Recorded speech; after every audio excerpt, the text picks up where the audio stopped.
Does that sound good? Can you hear me? Hopefully it's working alright.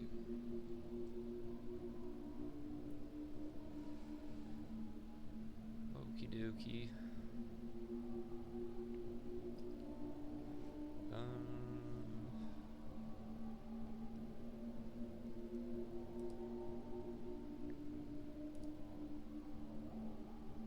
See if this crashes again. Hopefully not.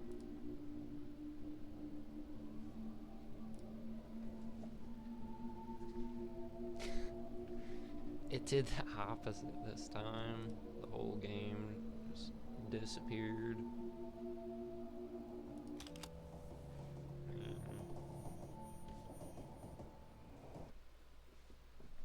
Yeah, it's terrible. It's the game itself, I'm pretty sure.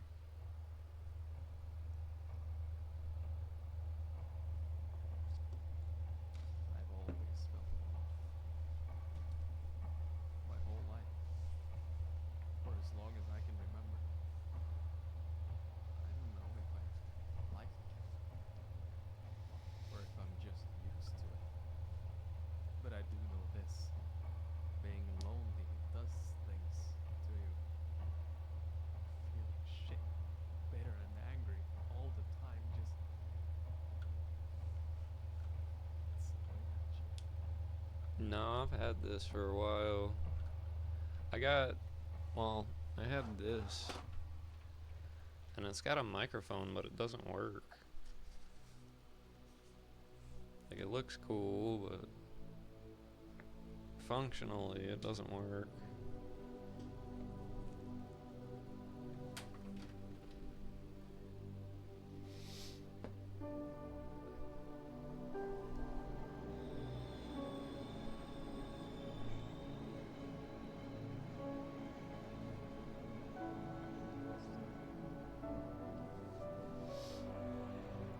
I gotta do this 2 more times and then I can try and get a speed run on this one going too. I don't know if this one would be better than the shorter one I've been doing. It might be.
was wild.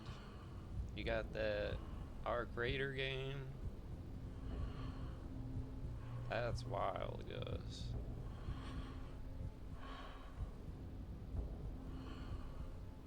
Oh yeah?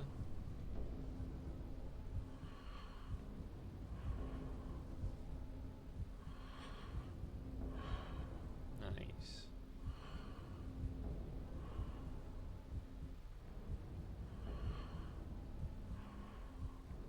Yeah, the beginning is pretty wild. Wait until you see the jump scare in this. If you're not expecting it.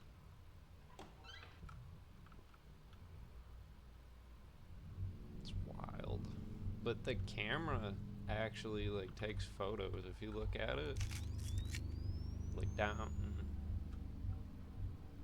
where you would see that. It's pretty neat.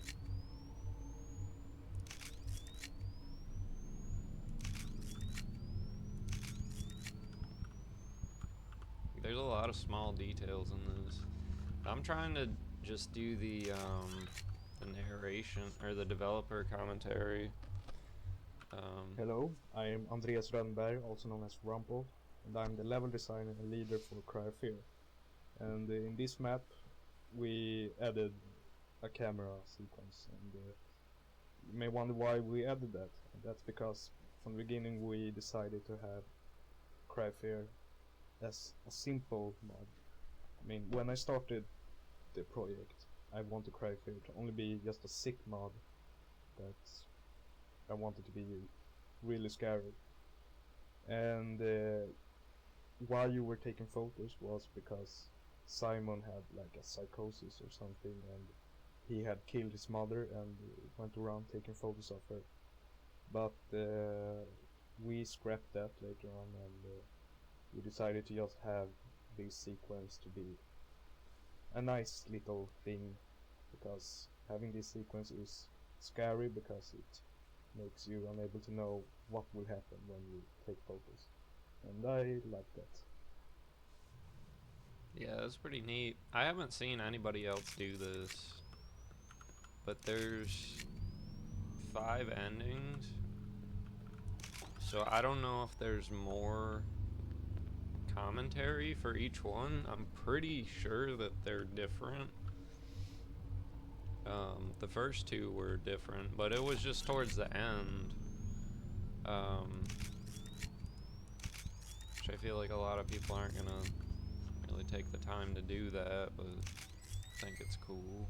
Hello, I'm James, or Minwy, and I'm the programmer for Cryofear. This nightmare level is pretty interesting, although it's by no means technically sophisticated. Like the rest of your weapons, your camera is shooting out invisible bullets, so to speak. When the bullet hits a wall or other object, it will check all entities in its immediate radius. If it finds the invisible object we place over the crosses, it triggers the event it's tied to, such as making the writing that's scrawled on the wall appear, or Heck a yeah. hanging body or whatever. It's a simple solution for quite an interesting map. Only the cool kids drink lemonade and take flu shots.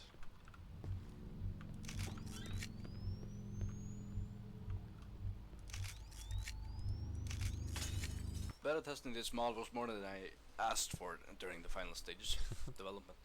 First of all, because it was so amazing to actually play the mod and see how everything worked out and was still getting worked on. But also because the mod hates me. I had so much trouble getting it to work because of bugs and whatnot, and no matter how many times I tried, I couldn't get it to function properly. This, on most part, was user error by me. I failed to update properly and generally lack any experience towards coding.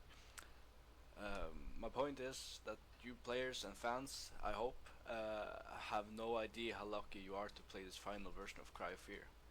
The work that Andreas, James, Georgie, Stig and Aida has put down into this mod is nothing short of awesome.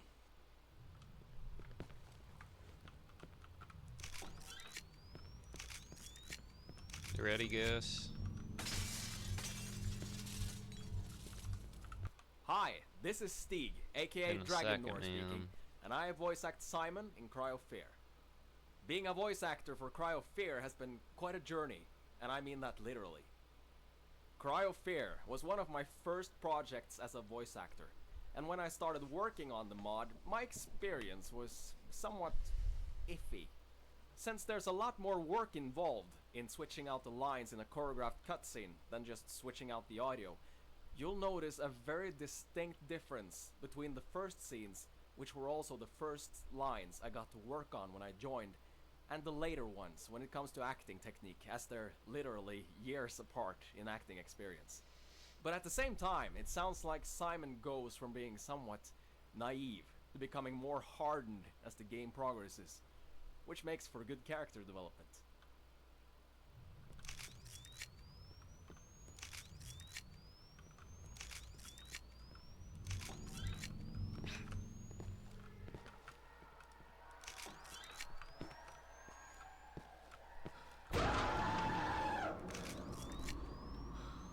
That shit scares me almost every time.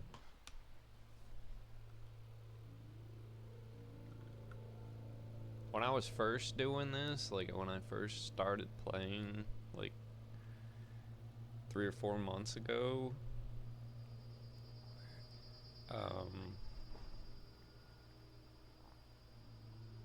I had to do that like probably 4 times because I couldn't get OBS to work right. It's crazy.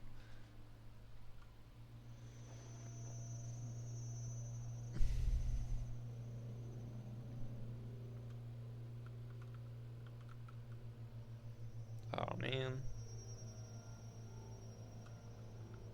Yeah. It's really not that bad after you've seen it a few times, but like especially if you haven't played this before, it'll jump scare you. This is the start map, and it was the first map to Cry of Fear that was ever created. From the beginning it was just using simple looking Half-Life textures with very low resolution, and later on I went to my capital city, Stockholm, where I went around taking photos and made my own custom textures to make it look really like Stockholm and have a really photorealistic look. Then later on I wanted to make the windows in the buildings to have their lights on, and I wanted to have people standing there and watching you, but I never added it because I didn't want to confuse the players too much in the beginning. I wanted it to stay kinda simple in the beginning, not have too much shit appearing. You're good, man. I'm gonna try and play this through, which I think will take about 4 hours. And then I'll watch you play Arc Raiders. I can drop that.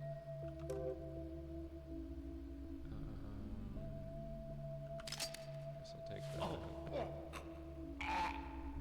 French!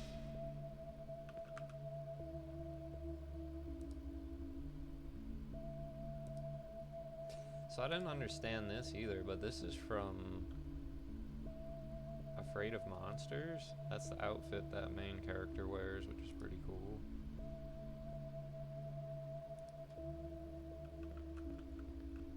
It's crazy that they got a bunch of outfits and stuff. You're not sure if you're gonna play. Dang, everybody's probably excited about it, I would think. This padlock puzzle is one of my favourites in the mod. Because it's so intricate, it relies on many variables. As you may have noticed, the number is actually randomly generated from 11111, 1111, yeah, to 9999. So that means you can't just play through the mod and then remember what the previous combination was next time you play through.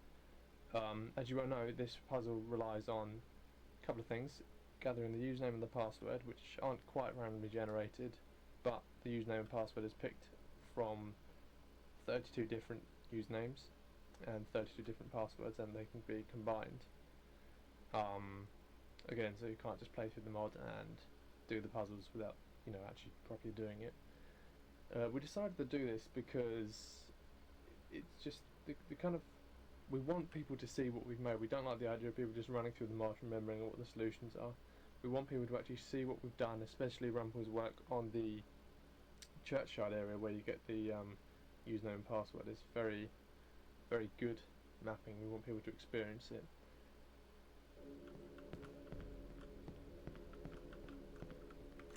That's cool, man.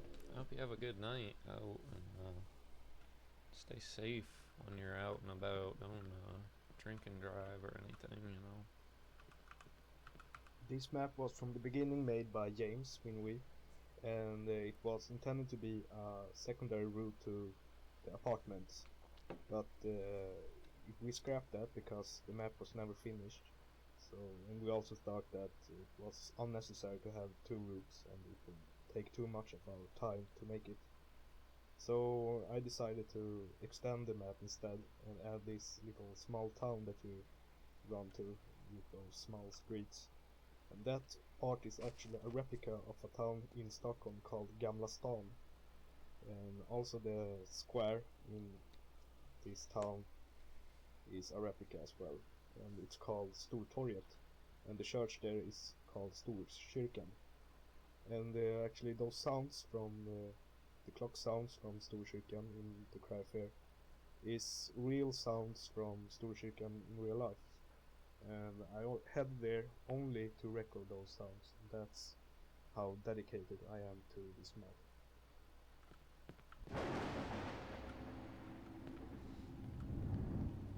I need to research these areas. I would like to do that. If I could make a vacation there, that would be cool.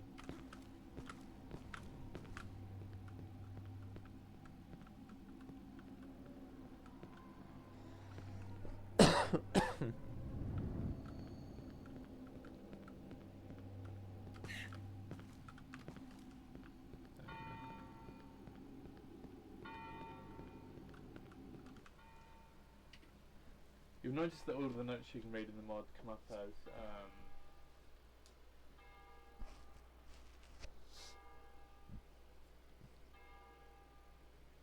What the fuck happened? Did I break it?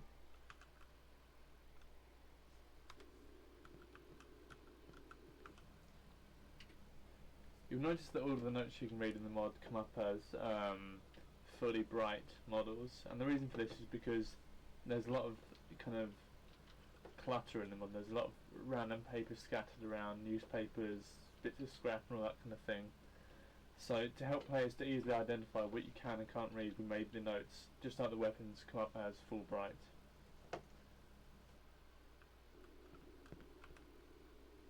Unforgettable.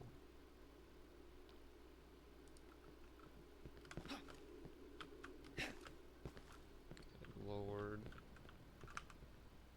Confused user.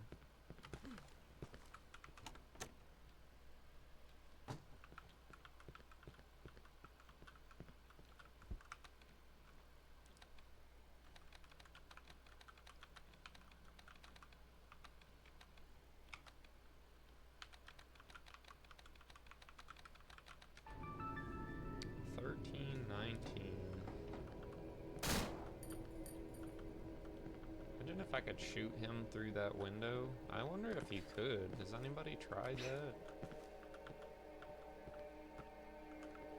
I don't really aim at him that well. Ow.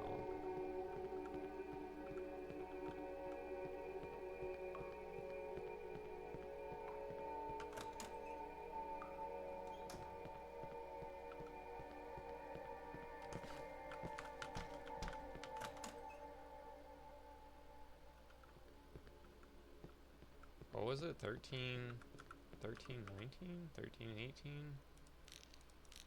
Why did I move that? Why do I keep doing that? 13, 19.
This outfit is terrible.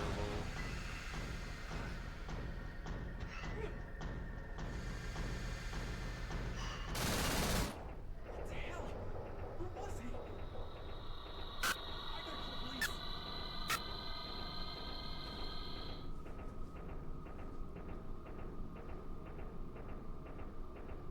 Yeah, it's so bad. I'm trying to go through all of them because I've been playing this for so long just to change things up. But I'm actually very proud of the work I've done with the ladders and vibing with Cryophere. it. This was actually added very late in development, probably later than it should have been because it's quite a lot of work. This was after we started working with model-based cutscene cameras.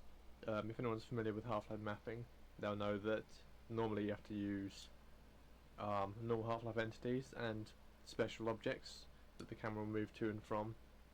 That's very annoying to work with, and you don't really get a good representation or idea of what the finished product will look like until you've compiled the map and tested, etc, etc.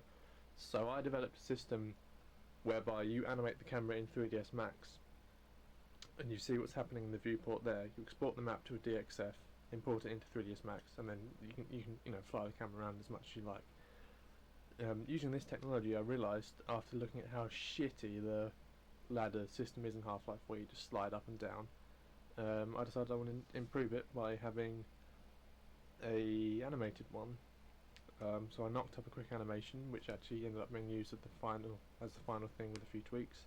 This was actually inspired by Welcome, Ricky Turok 2, 14193. which I played years and years and years ago, and that had a ladder system similar to that, whereby the screen would kind of shake around as if you were climbing up, and I was very impressed by that back at the time, and I just thought, why not? Breaky.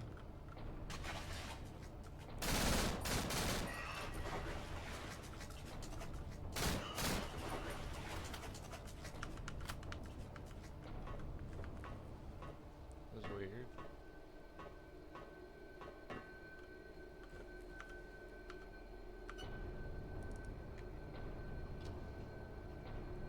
Let's see if I can crash the stream for you, Ricky.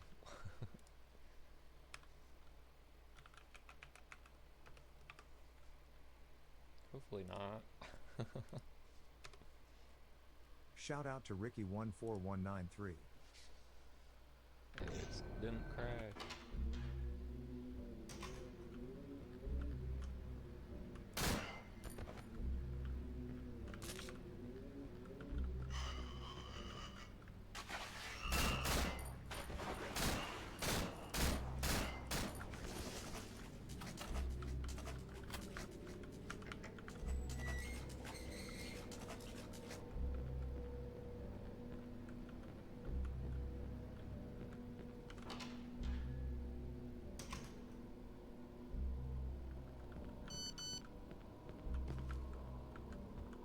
See if I can make it.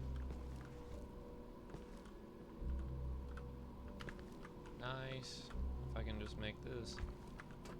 Sweet. Look at that, man. Getting better at that.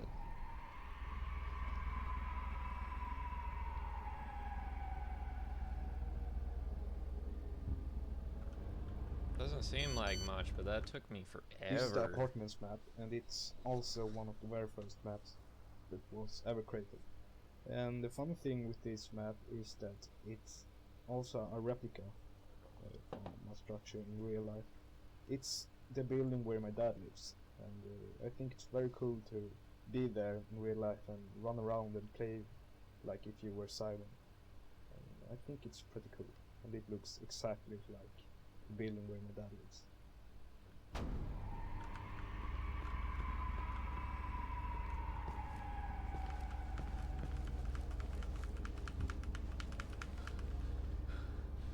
Why not?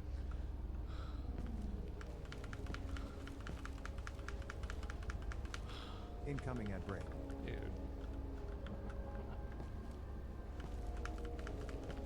There we go.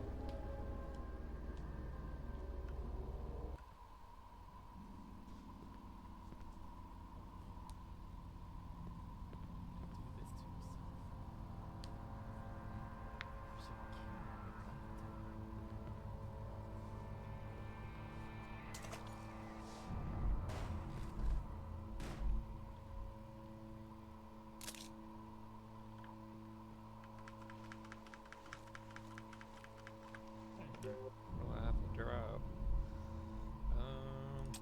have dropped that.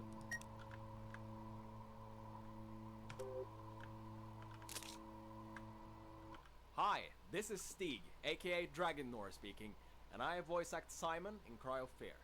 You might notice that Simon doesn't really react to all the blood smeared all over the bathtub in the cutscene. And the reason for that is that in the initial versions of the cutscene, there was no blood. The guy in the tub only had the pill overdose, which made it more realistic for Simon to sound like he was confused about the guy overdosing on pills before he got there, but not downright disgusted at what he was seeing. Here's the guy who had SMS'd you from the beginning, from the construction thing, where when you enter the apartments you get SMSs like "help me," blah blah. And the guy who lies in the bathtub, he's the one who SMS'd you because he has a mobile lying in the water, and it's pretty easy to miss it, but it's him who is SMSing you. And I from the beginning wanted to have victims who are trying to give you objectives, like this guy in the beginning of the apartments. He wants you to help him, but then he commits suicide. And that was the main plot for Cry of Fear in the beginning, where you are getting objectives from people who are committing suicide, and at the end you were committing suicide yourself. And we wanted to keep that, but we changed that when we got a voice actor for Sophie, and we really didn't make only suicides. We wanted to have a guy committing suicide in the subway station, but we scrapped that, and in the forest, etc. But we scrapped that suicide idea. And yeah, and after every suicide, things started to happen, like in those apartments where everything gets sick and shit. Does he have a phone? I don't see a phone in there.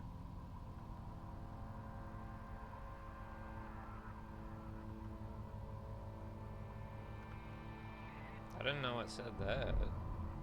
I can see he's dead. Did he do this to himself? It's crazy. No.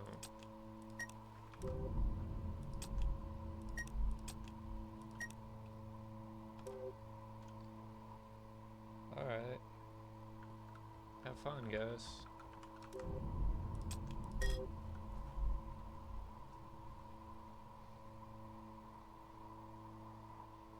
Thank you, man.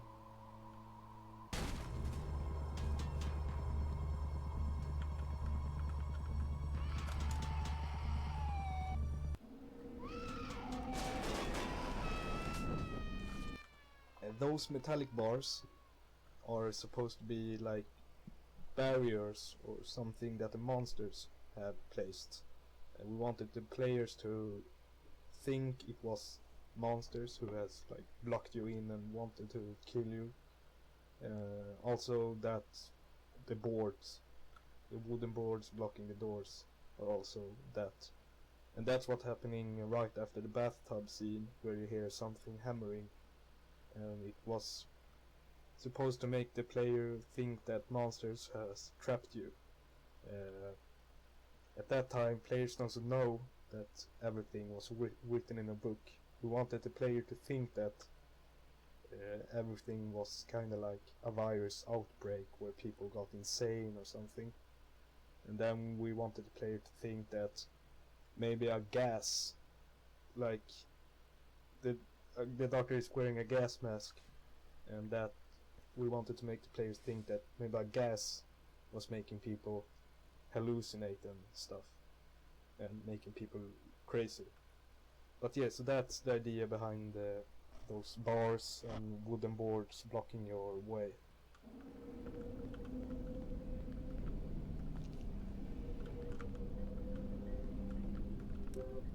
Oh, I get...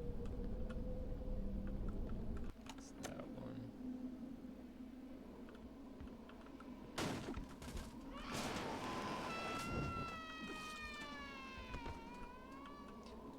I can get this. Might as well. Oh, it's not there. That's weird. You gotta get that the first time you go through, I would assume.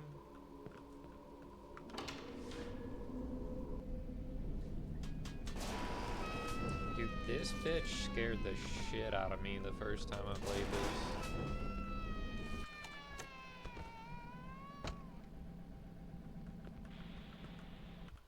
In the beginning of the project, we didn't have tiles in this place here in the apartments.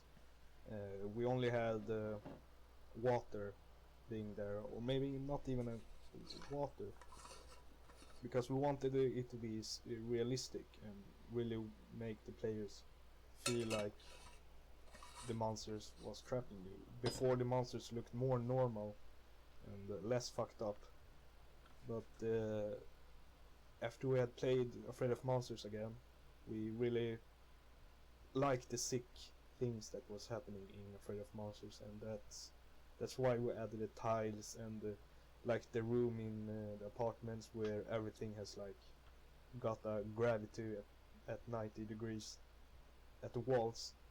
We added that after on,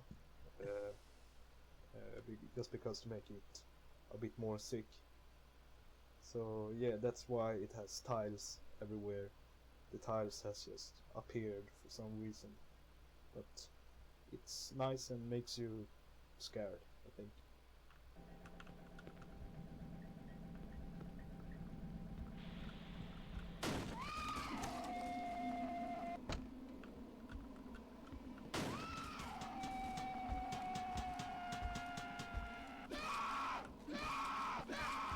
Oh my god, not this again. There we go.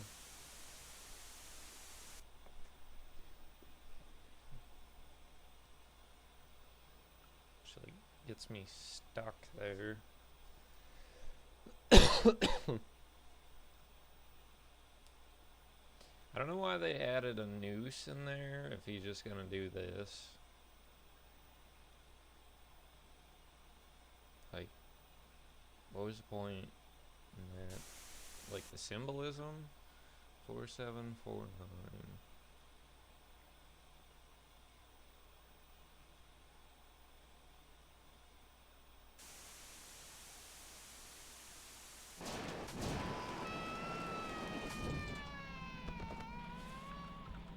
Oh, I don't even need that. I think 4749.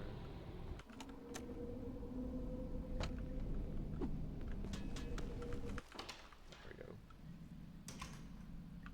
Nice.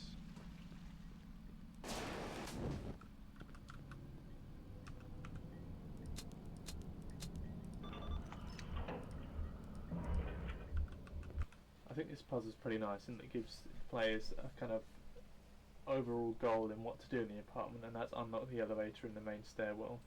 And whilst it isn't entirely obvious at first, there are a few subtle hints that we give to you to kind of guide you in this direction. One of them being the light above the keypad on the top floor in the total darkness, that should draw you towards that. The second one being the note where it mentions that he's disabled the elevators so that the kids have to come up the stairs. The puzzle, the key code rather, is actually randomly generated, and the reason we did this was because we didn't want people just simply skipping out all the nice areas that have been mapped out next time they play if they just remember the code. It's odd because I feel like a lot of the people that speedrun this end up spending more time on this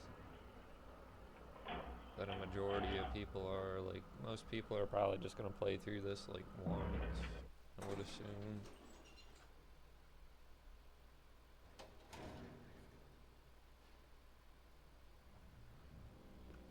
Now this is a interesting place. Those stairs, never-ending stairs. We added that for a reason to make the player really think it's not happening for real, that it's all really just a hallucination or just a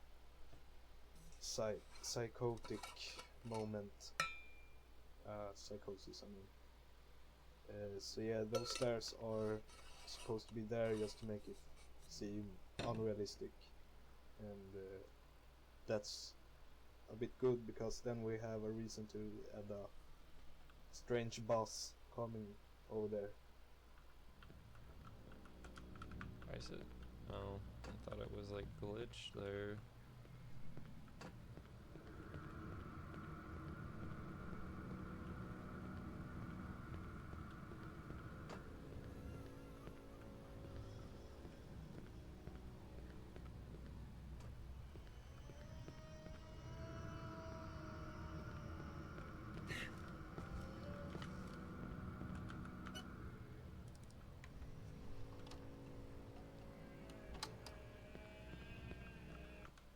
Another way that this mod differs from Afraid of Monsters is that each area is now punctuated by a boss fight, and this marks a milestone in your progress. The reason we added bosses is purely because, well, we like boss fights.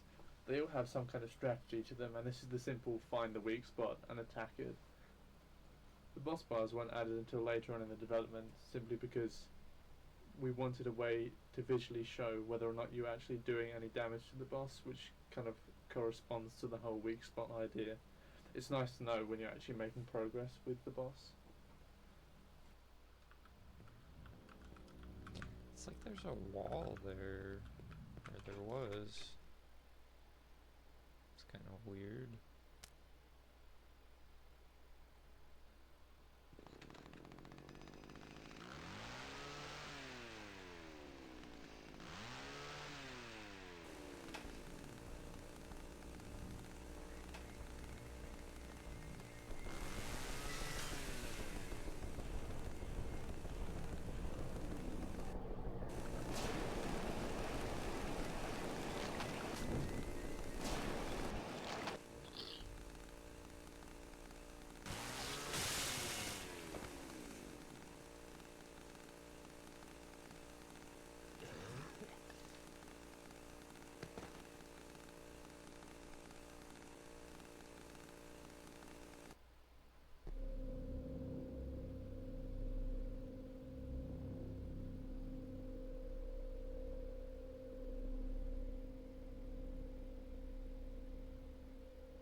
Did I pass out? Huh? Who's that? Relax. I am not one of them.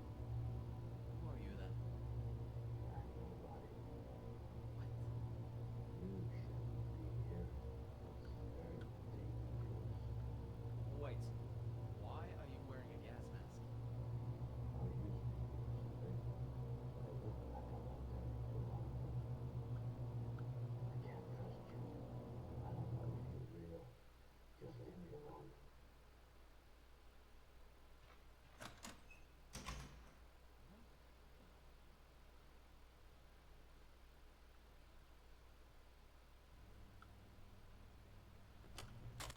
And this is the third or fourth time I remade this cutscene.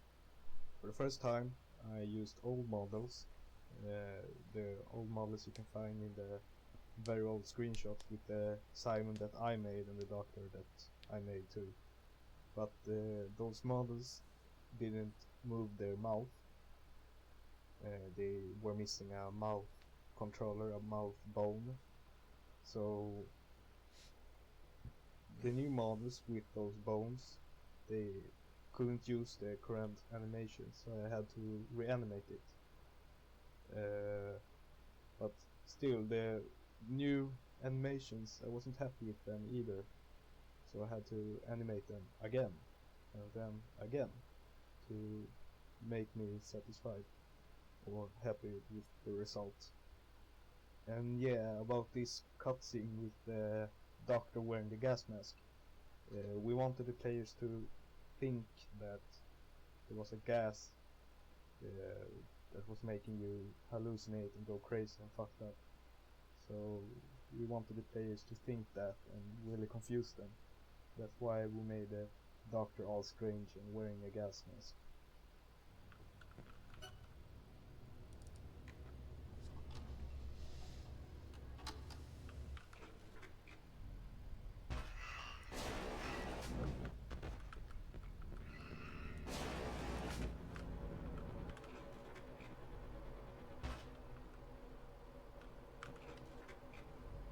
It's been a while. I say that, but it doesn't take long to forget some of this shit. This mobile scene is pretty interesting. It's my voice acting, actually. My first voice acting ever. It's my voice that's coming from the phone that you are phoning the guy behind the mysterious voice coming. I recorded it by phoning my own mobile and making it loud so you can hear the voice, and then I filmed it. So then I went to another room and talked, and I was filming and recording the sound from my cell phone, and I just talked very strange. Then I recorded it from a cell phone so it would sound realistic. It was pretty interesting.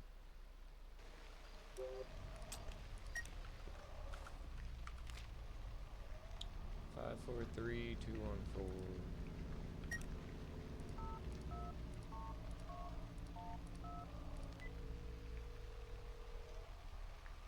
Hello? Hello? Who is this?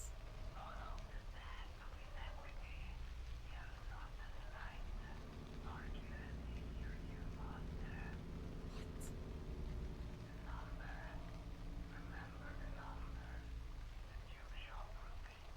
What the fuck are you talking about? I need help, please! God damn it! Help me!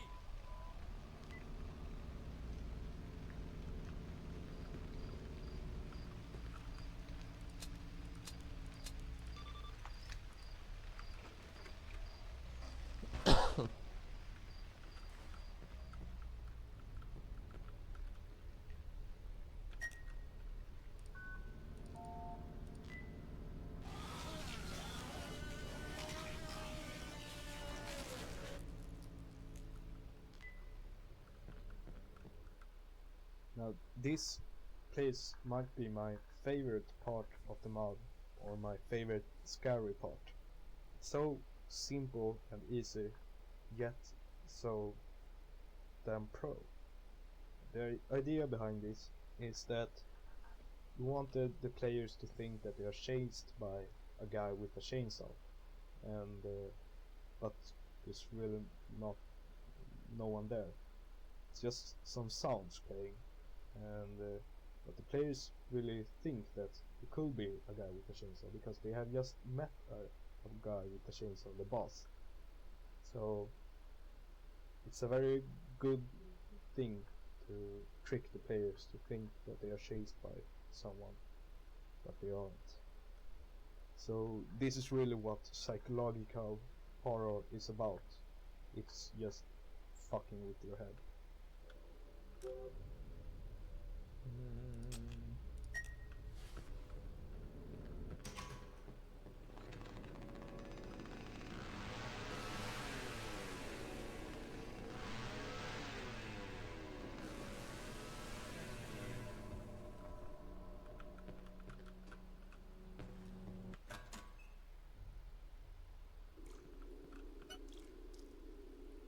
I wasn't trying to do that, but that works. This area was actually mapped out by myself earlier on in the development when Rumpel and I decided to share some mapping duties. However, he took over later on because I was too lazy to finish it. There may be a discrepancy in the styles, but I still think it's pretty nice. It was actually inspired by a book I found in my house about kind of London underground tunnels and sewers, which is, I don't know, pretty interesting to some people maybe. I don't know. But anyway. That's so weird. It makes like a wall when you do these.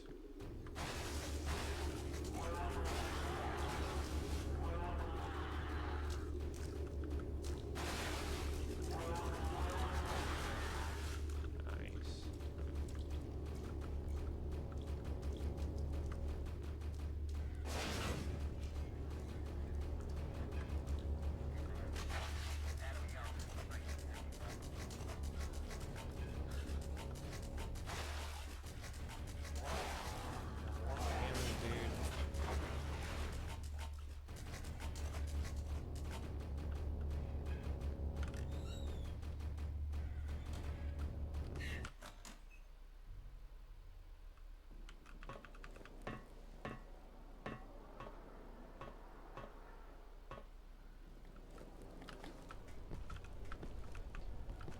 want to get that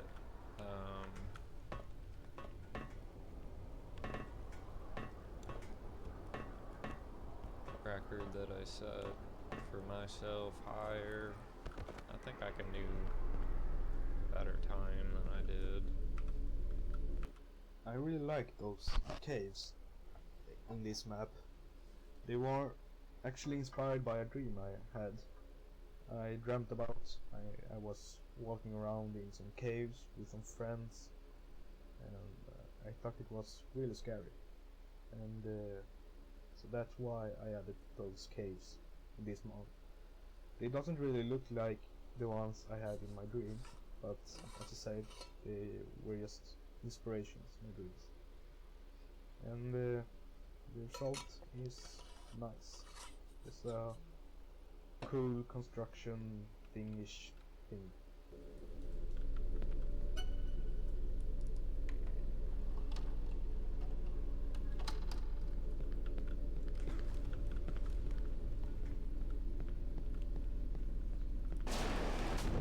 Incoming break.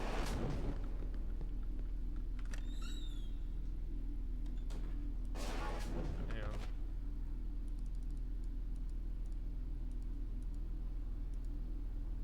$279 something.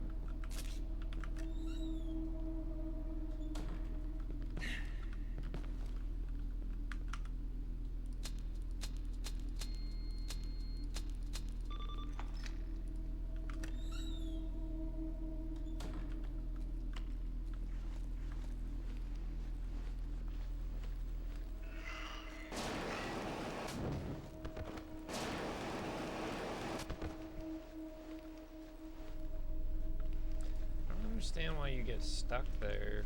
There's like a lip on all of them.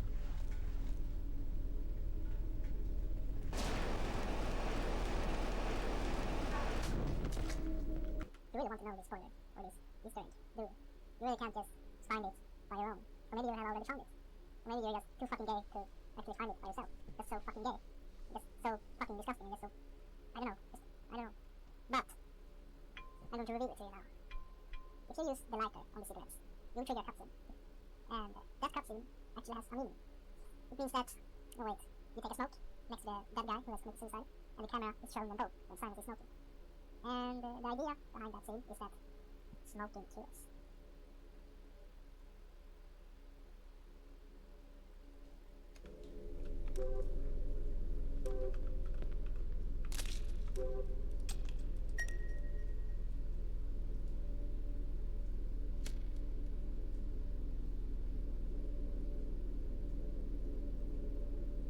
I could go for a fucking cigarette, man. It sucks being sober and not doing that shit. But it's also kind of nice.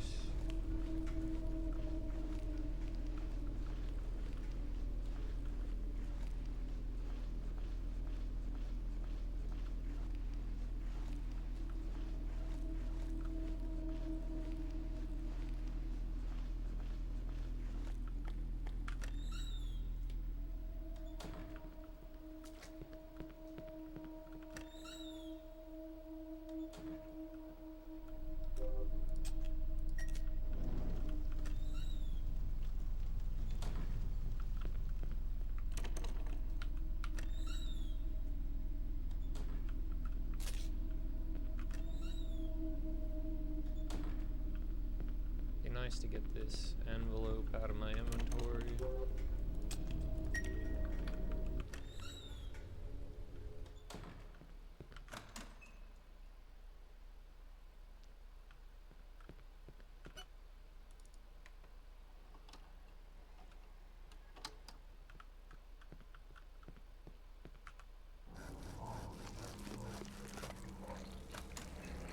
Hey! What the fuck are you doing? Wait!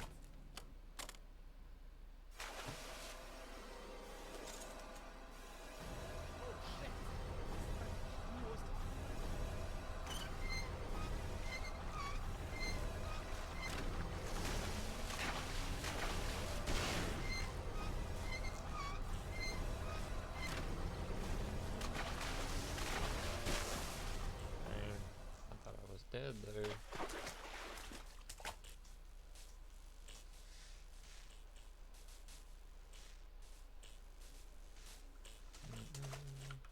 Now this cutscene with the doctor killing that guy with the saw, it's meant to make you think that the doctor is evil and bad.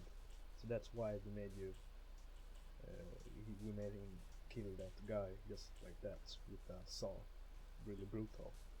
And that's because we wanted you to think that the doctor was all mad and evil. So, and about this key swallowing fag, the fat fucker, I'm really not happy with that idea, with him swallowing the key. It's kinda funny in a way. It was not my idea from the beginning, it was from a classmate from college. And I just said, yeah, why not? I'm going to add it. And then I added it, and I can't just cut it out. It's kinda original anyway, but making swallowing the key like that, it's not really scary.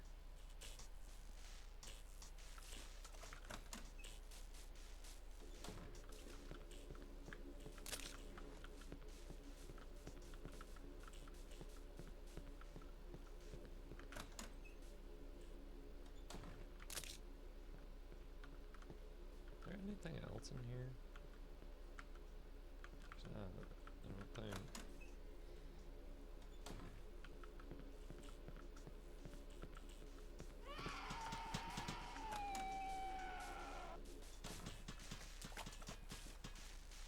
That's kind of creepy.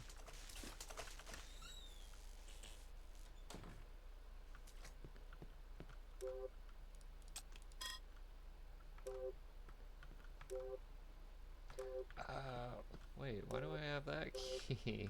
What the fuck?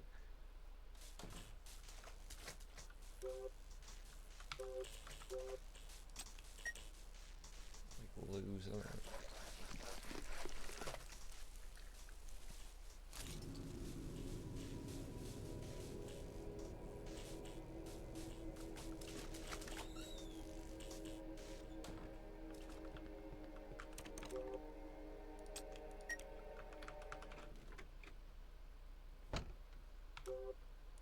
I can drop that. I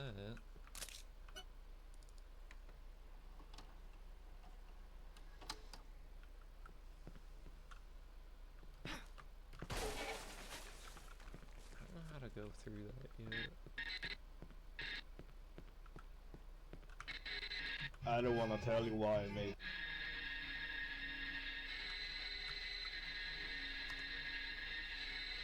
I don't want to tell you why I made this.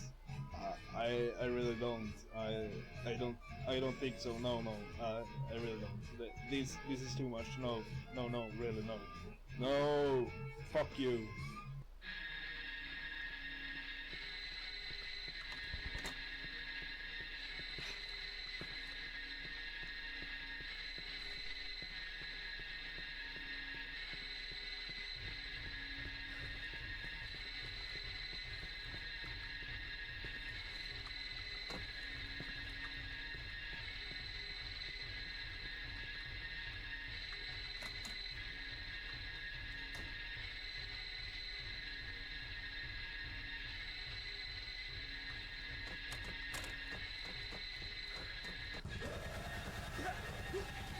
Oh, I went the wrong way.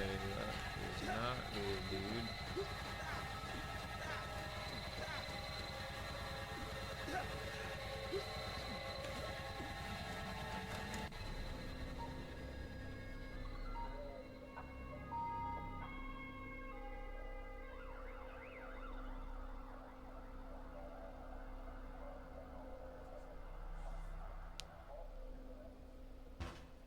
Damn it!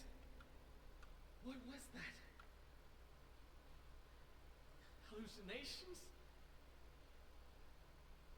Am I going insane? Shit.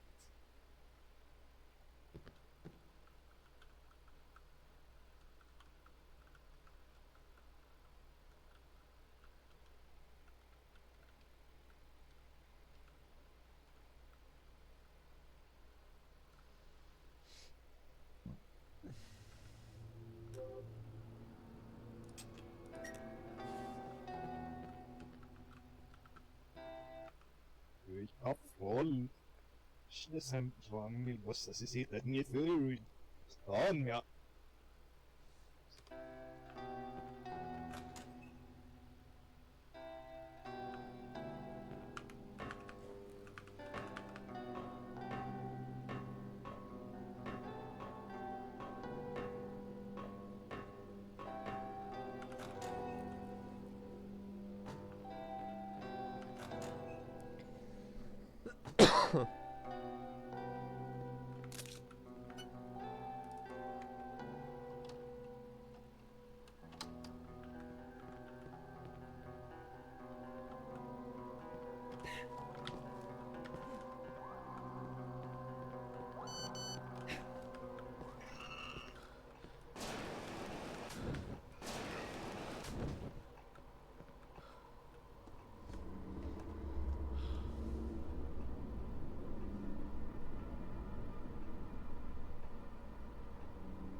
When I came to this point, when I started making this map, I wanted to make a bus stop. So I made a bus stop, and at the bus stop I wanted to have a map, because we wanted you to kind of navigate around the city to find your way home.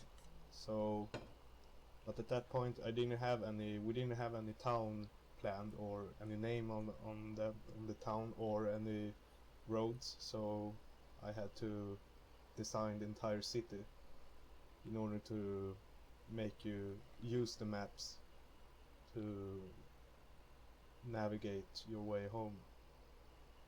So this is where we plan the entire city and all that stuff.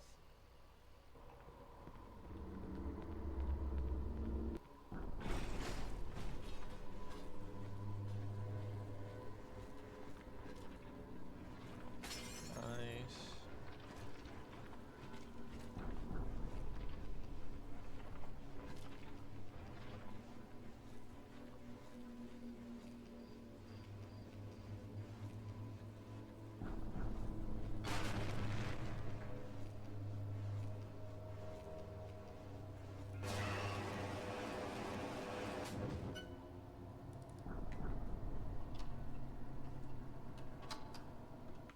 I also started experimenting with kind of an organic thing that was kind of infecting the monsters. You see those red stuff. I wanted the player to kind of think it still was some kind of virus that the doctor was talking about that made you kind of crazy, and so I tried to show that by having those organic stuff. I got it.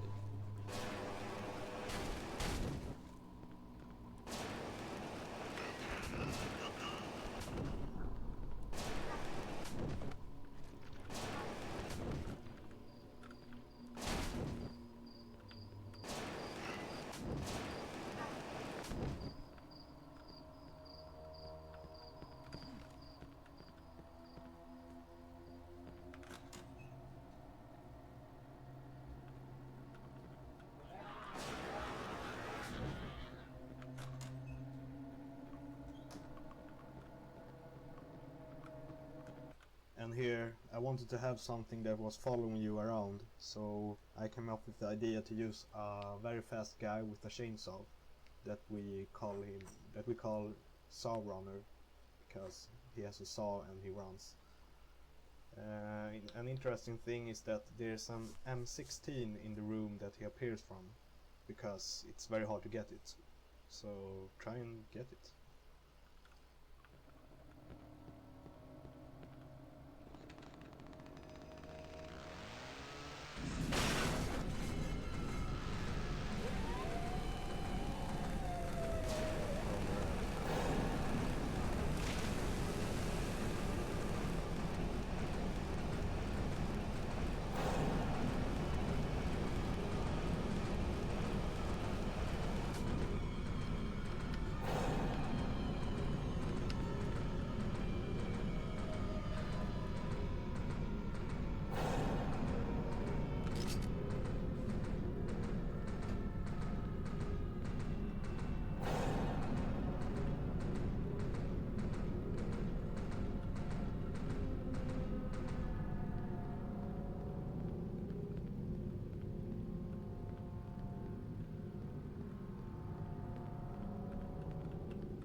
you doing? The I hope you are best well. views, no fucking way.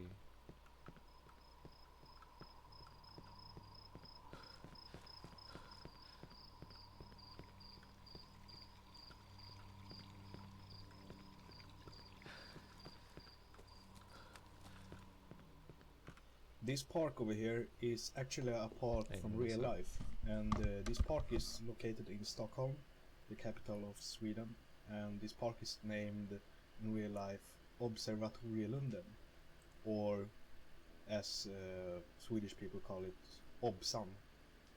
And that orange house is Stadsbiblioteket and is very famous here in Sweden, so a lot of Swedes might recognize this place and they might think it's awesome. And the cool thing is that it really looks like in real life. It's so identical.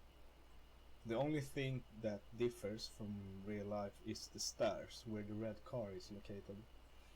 In real life the stairs aren't really there, they are more like where the gate is that you unlock. But I had to move the stairs to that place because of limited half-life shit, you know.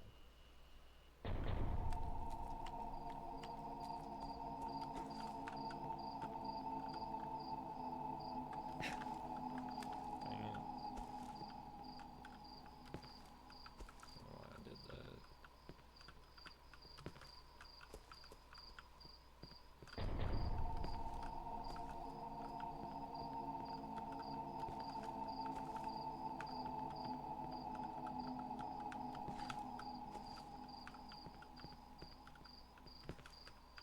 Dang it.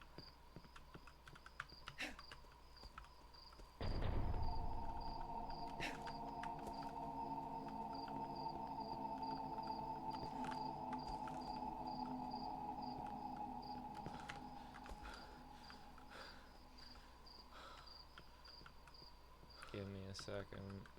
I'll get it. Hopefully.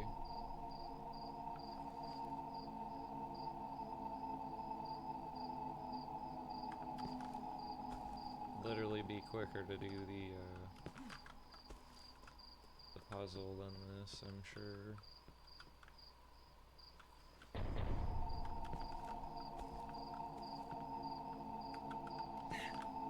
There. About fucking time. Nice.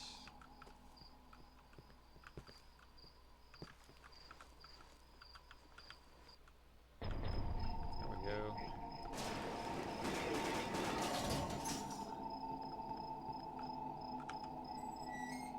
You gotta go to the right of that, otherwise you'll get stuck there.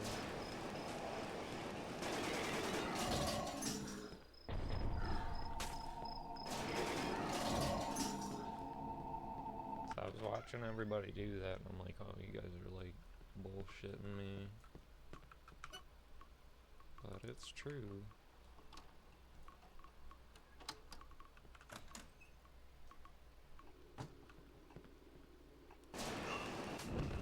If you haven't tried it yet, you can actually press those traffic lights buttons, but it's a bit tricky, but you can press every button, every traffic light button, and it's pretty interesting for us Swedish people because those lights works and sounds and looks exactly like real life. So try it.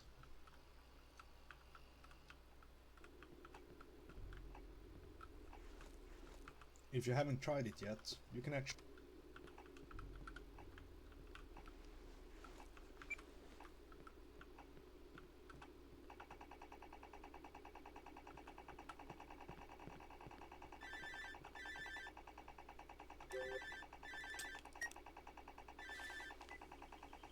Hello?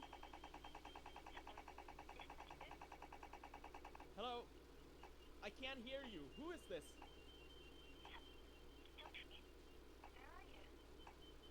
How did you get my number?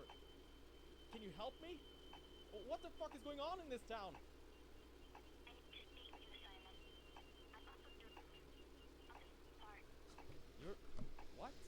You're up on the roof? I can't hear what you're saying. Hello? Hello, are you still there? Ah, shit.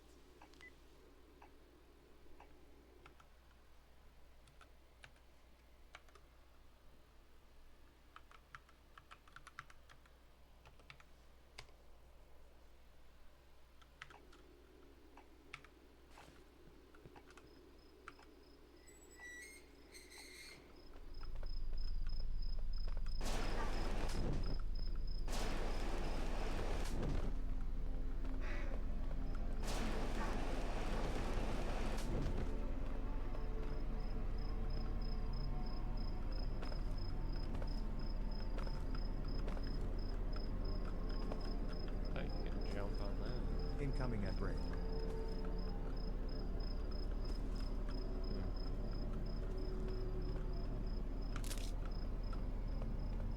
This park over here is another real life location. It's called Humlegården and it's also located in Stockholm. I'd like to mention that every place in Cryosphere is taking place in Stockholm because that's where I live and that's where I've got reference stuff. So this is yet another real life location that looks kinda exactly like real life. So Humlegården, you can just Google it if you want.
This place, this apartment here, is made out of my brother's apartment where he used to live. He no longer lived there, but I made that apartment of that place in a way. So it looks exactly the same like the other levels that I've been making. So yeah, it's pretty cool.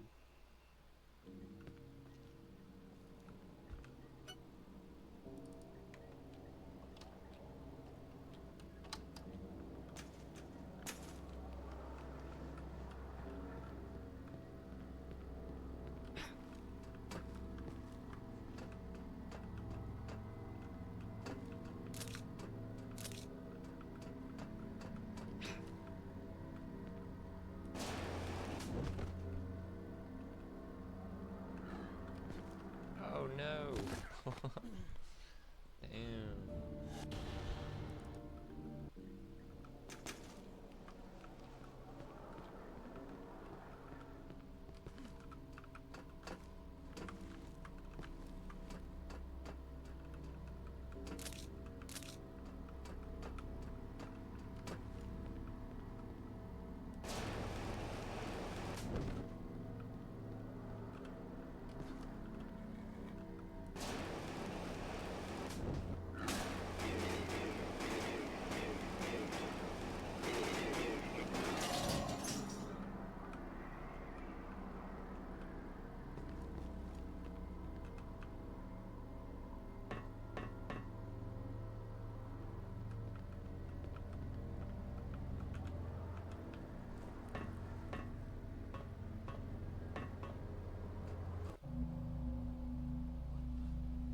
Sophie?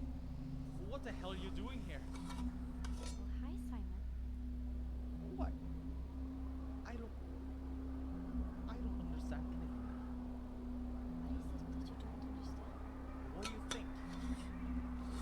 The whole fucking dealing with monsters, and I'm just.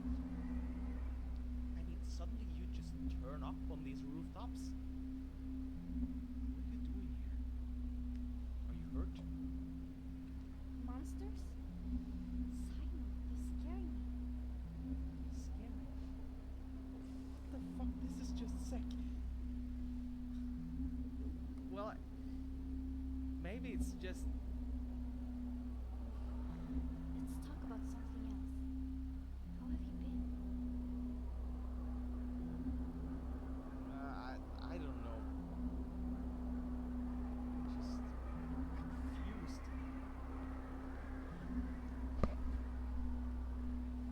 Not too bad, thank you. Better now that you're here. Yeah. I'm glad you're here too, Sophie. I've been alone all this time. I see. Sounds tough. But what about yourself? Why are you here? Are you hiding up here from those things? No. I really don't understand what you're talking about. I'm just thinking. Thinking. Yeah, I've been doing a lot of that too. Do you remember how you got here? I don't know. Yes. I woke up myself, but it wasn't an alley, and wait, I can probably show you. No. Hush, Simon. Can't we just sit here for a while? Yeah. Sure.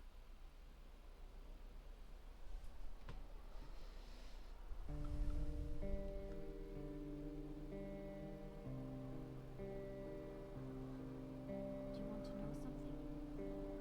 Yes. Yes, I do. I want to know just what in the fuck is going on here. Is it about that doctor guy in the gas mask? Doctor? Simon, please. No, I mean about school. Yeah. What? Well, I don't know if you knew, but I always had a hard time at school.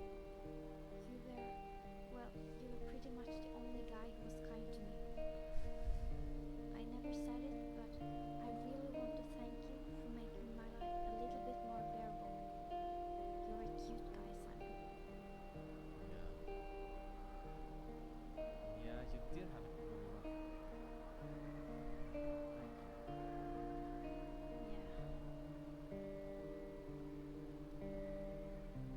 Thank you. Yeah. I guess I helped you because I liked you. You were one of the prettiest girls at school, and I, you know, I guess I wanted to protect you. I don't love you, but I think I could if we got to know each other better. You're so beautiful, Sophie. Why haven't you said anything? I never had the courage. I mean, I wasn't exactly the toughest kid in school, was I? But now we're here alone. I feel strong. I've always liked you, Sophie. Oh, Simon, I don't know what to say. I always liked you too, but not in that way. I always thought that you were just a friend, nothing more. I'm sorry.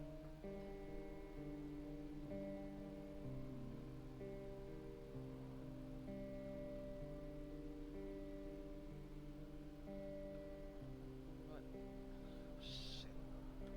Damn, so much stuff has happened lately. All this craziness, the darkness and the monsters, and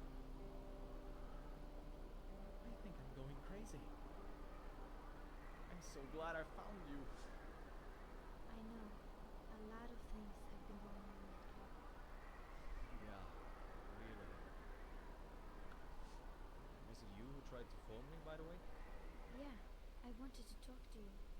To get away from it all. Oh, but what? Out here? No, away from everything. Away from all this. What? What do you mean? You know full well what I mean. Wait a sec. You mean all? No!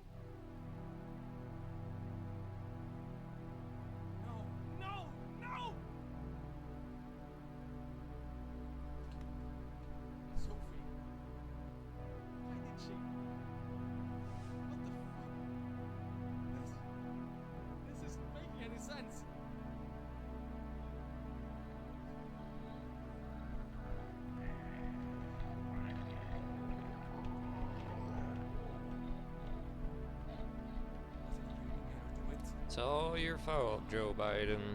Why? You sick Fucking fuck! crazy.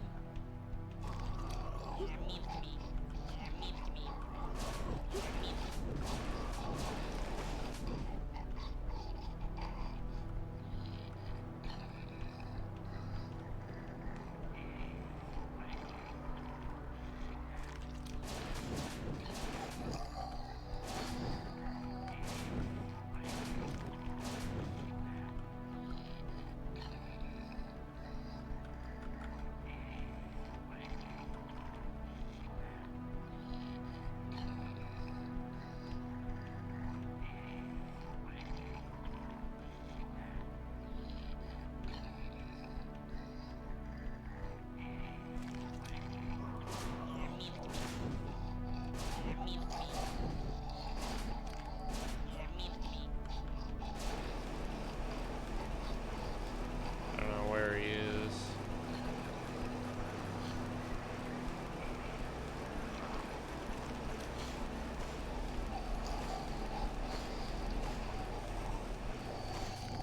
There we go.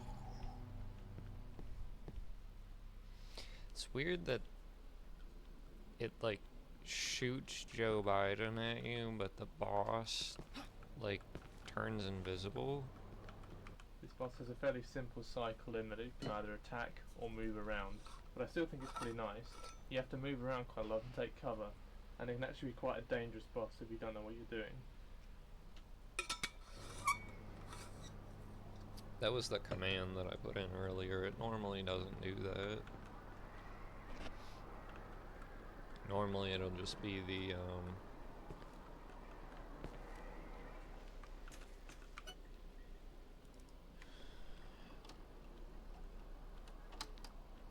that floating monster in the chair.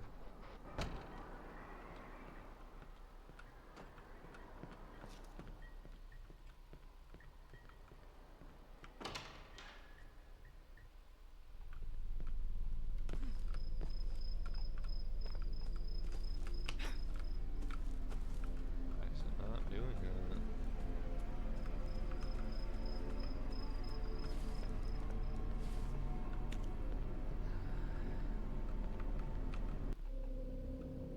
Sophie, Simon, let me go. I love you, Sophie. I have to leave. Please, I fucking love just you. let me go, Simon.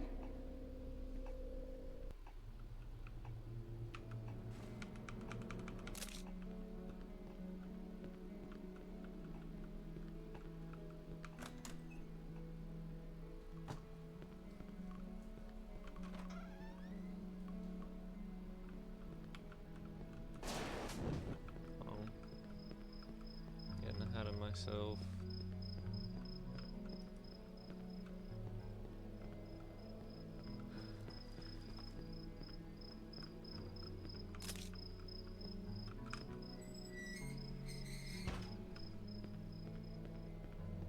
I named this building to TL Trading because I wanted to advertise my mom's husband's company, and his company is named TL Trading. So yeah.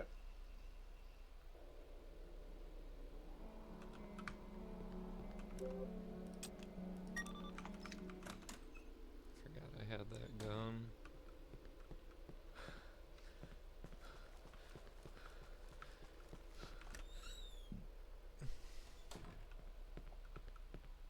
If you go down here, there's a jump scare.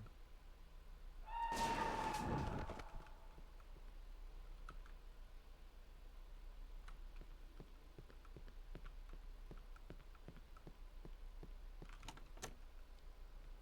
you aren't ready for it, scare the shit out of you.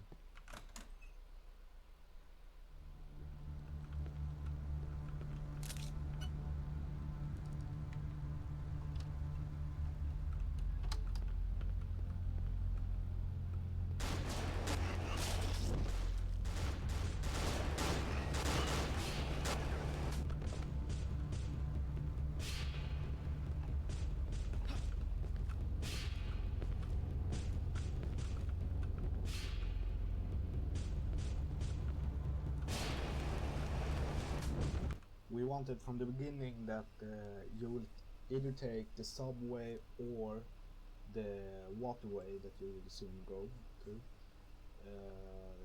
in order to get to Hanson Square. So we wanted to have like a different path to the Hanson Square subway, but we scrapped that and used both ways instead to make the mod longer. Otherwise it will be a little bit shorter, but a bit funner to play again. But we thought that it was a bit unnecessary. We just wanted to make the mod this long.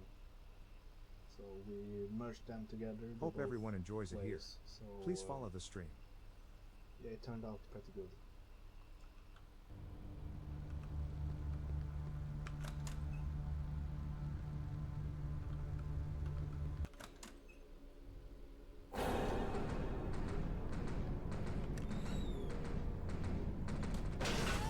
Holy fuck, dude.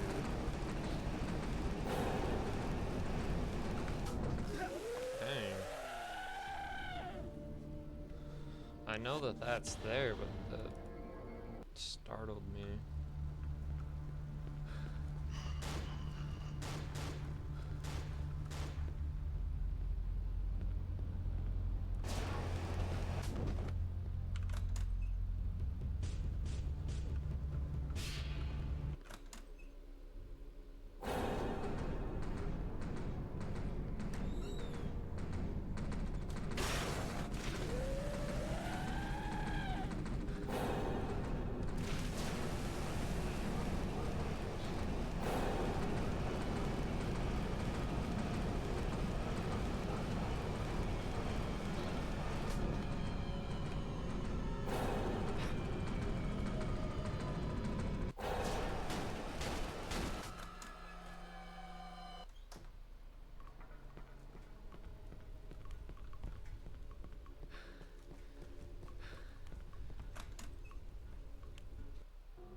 This part over here is actually a view of Gamla stan, and that is also in Stockholm. So what I did, I was walking around in Stockholm at the night, and I was walking along with the water, and I saw this beautiful view, and I thought like, shit, I should do that in Cryophere.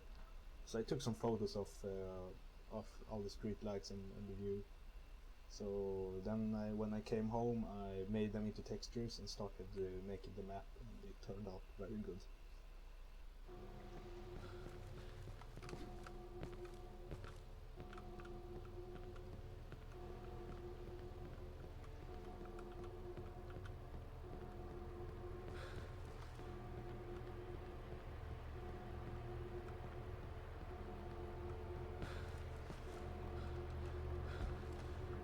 Oops.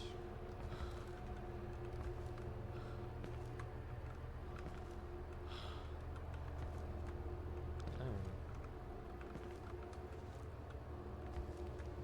There we go.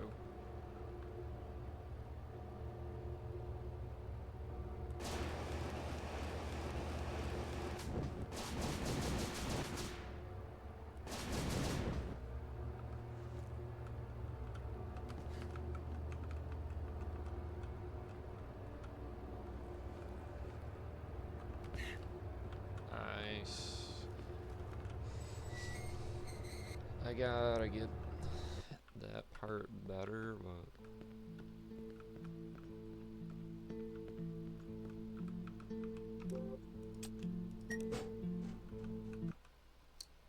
This is Norrtullsgatan, and it's located in Odenplan, also in Stockholm.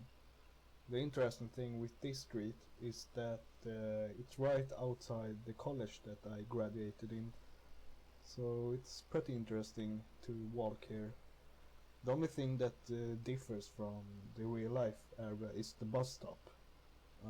I added a bus stop because I wanted to make the player know where he was, so you know that you're in a college.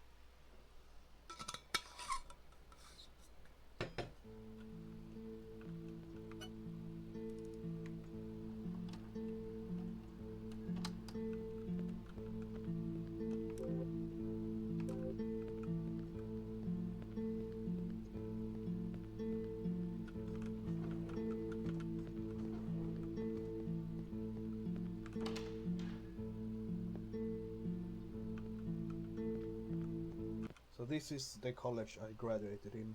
It's called Cybergymnasiet, and this map was supposed to be a project that I made at college.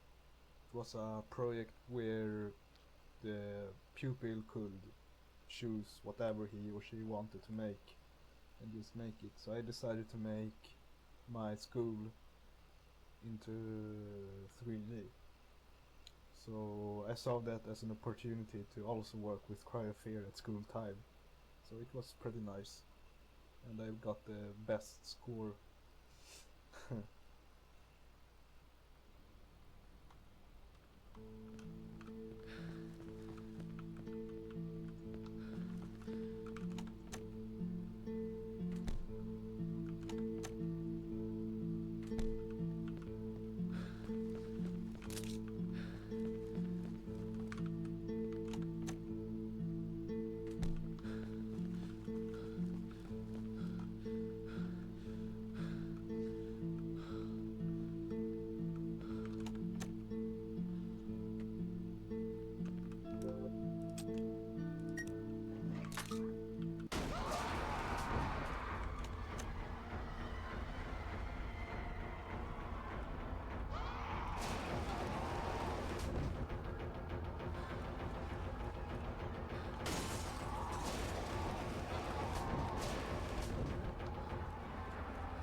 Oh, why do I keep doing that?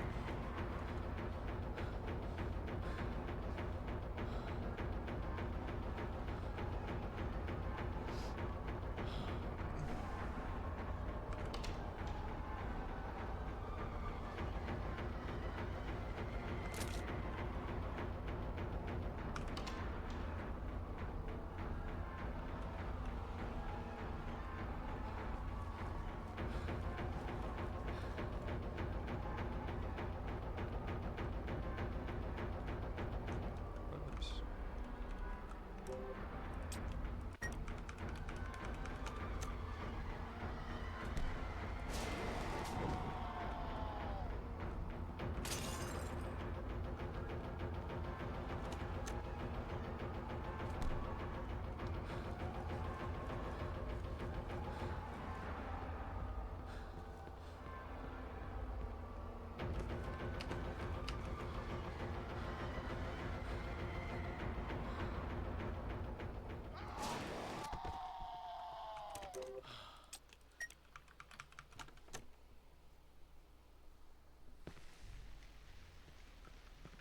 Incoming ad break.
If you didn't know this, there's like a wall here, and that's where that dude shoots out from, I guess.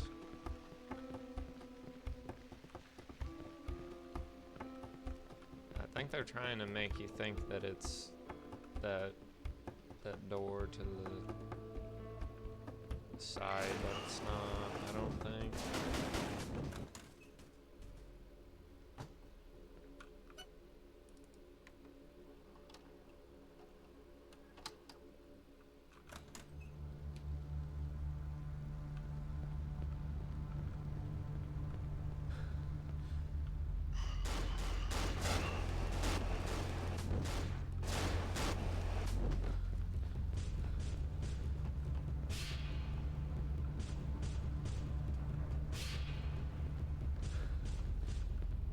The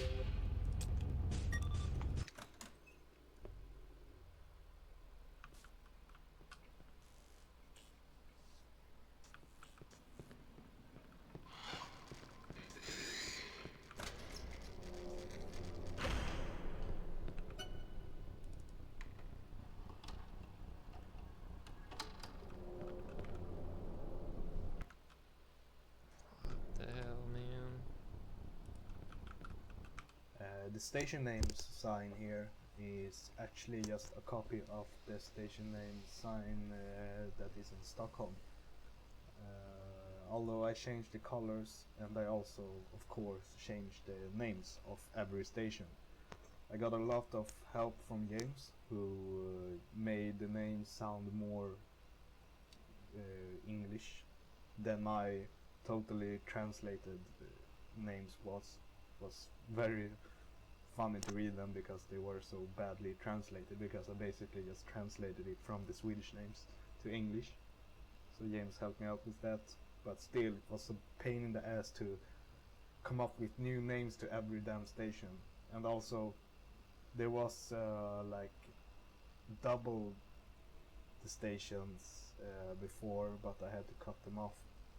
I removed half of the stations because it just looked messy on the map, and also, yeah, I just wanted to have it more simple. It looks better like that. So yeah, it's a lot of names, but it looks damn nice.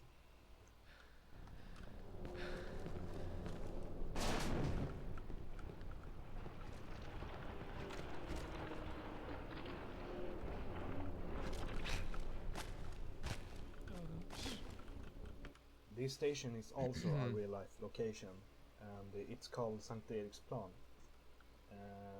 So what I did was I was taking photos on Christmas Eve of this station. So I was modding on Christmas, so I didn't spend any Christmas time, but I spent some cryfair time.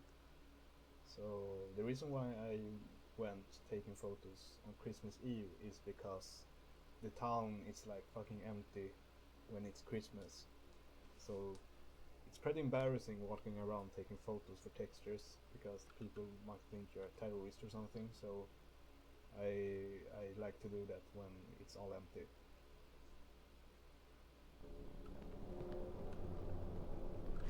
Remember, AIDS. Yeah, I wanted to play this Christmas Day, but my stream wasn't working right. I thought that would have been a cool, like that specific one would have been cool for Christmas, but it wasn't working out that way.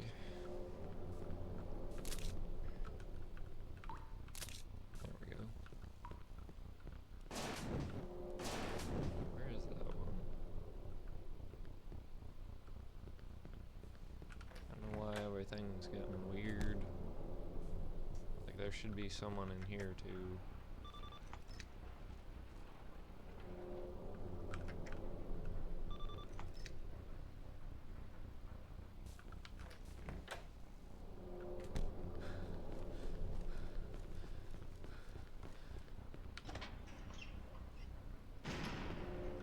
Oops.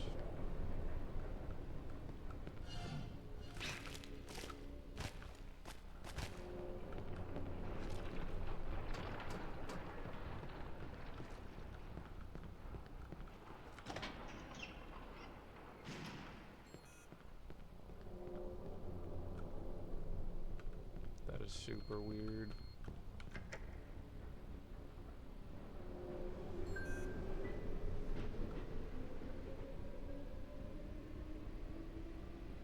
I have like 100 of them on me at some point.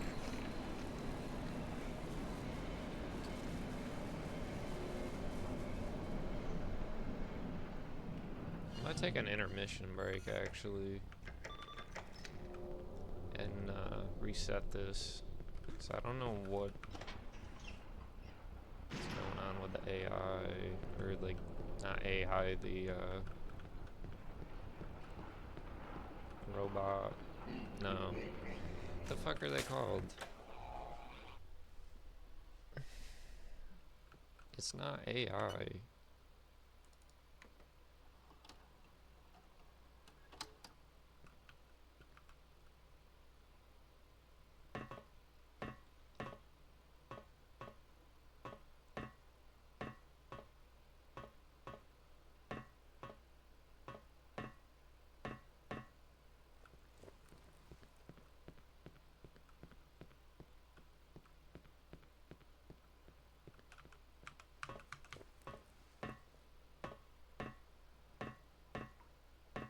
Try and get to the 2-hour mark and then I'll take a short break.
Man, I thought I had that for a minute.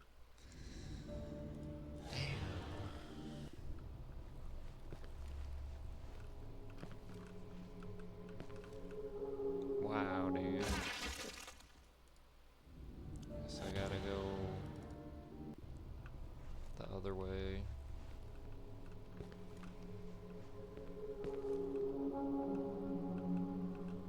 I feel like that's probably safer because you got this far and then you screwed up something that.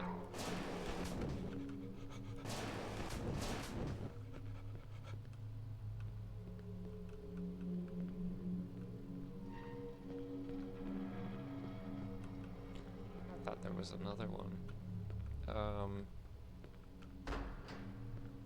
Something that simple though would kind of suck.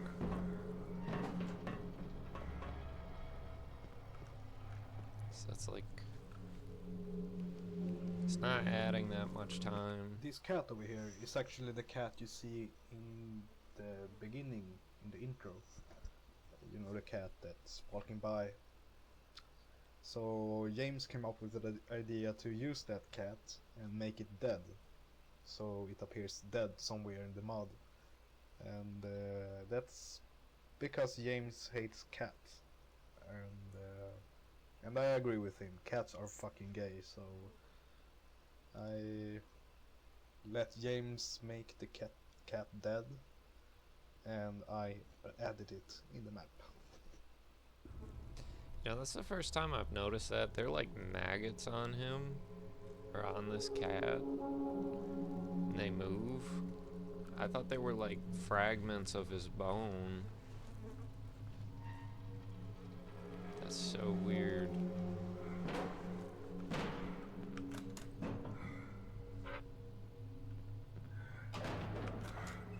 There are a lot of fine details in this.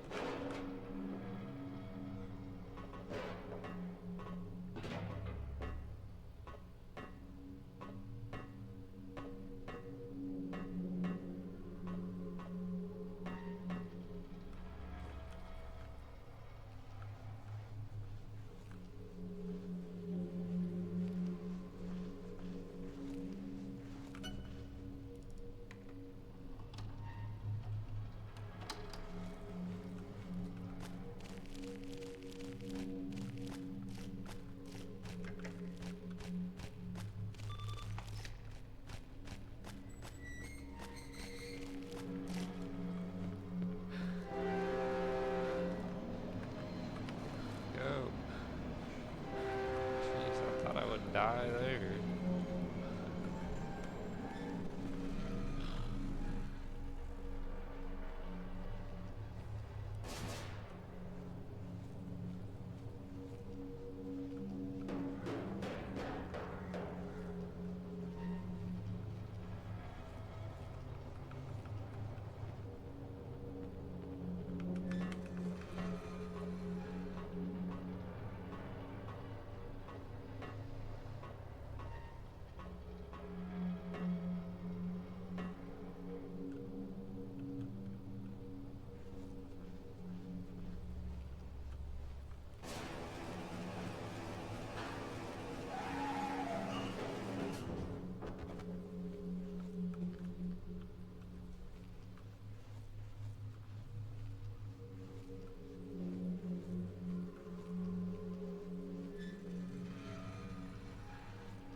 Go.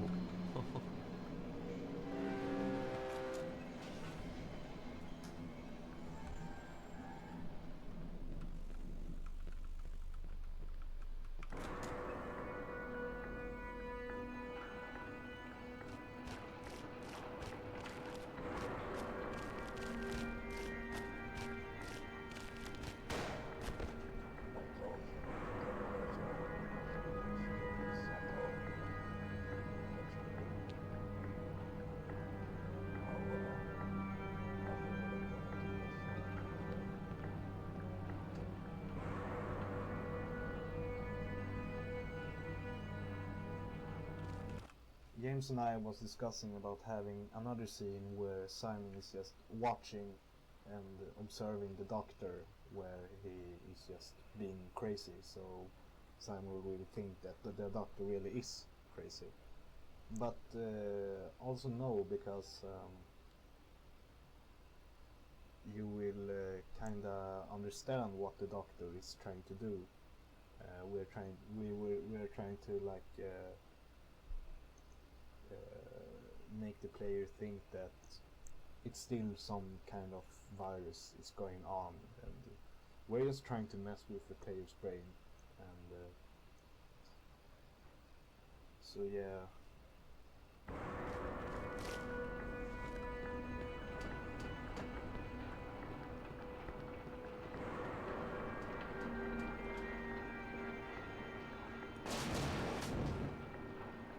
I still think this is super cool too. The escalators actually work.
Hello.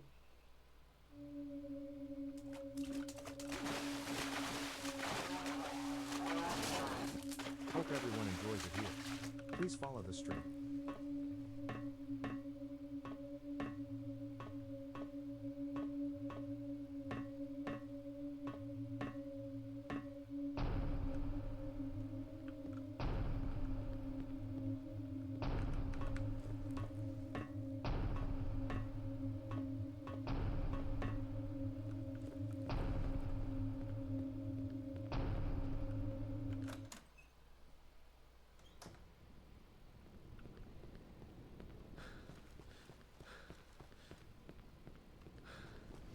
Come back for that one.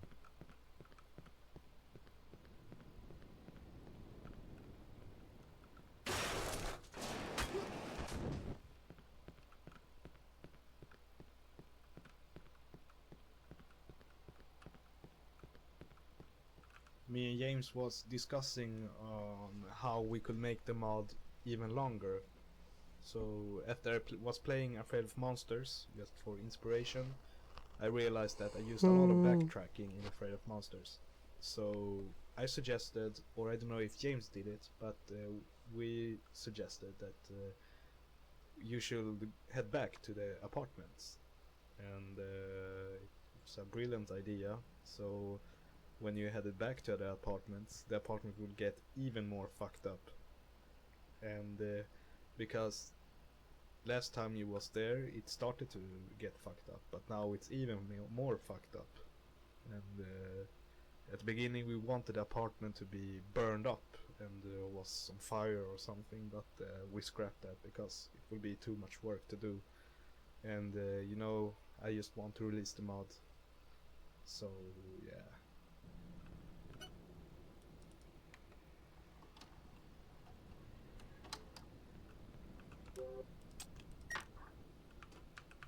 I don't really know how this one works yet, but I need to figure that out.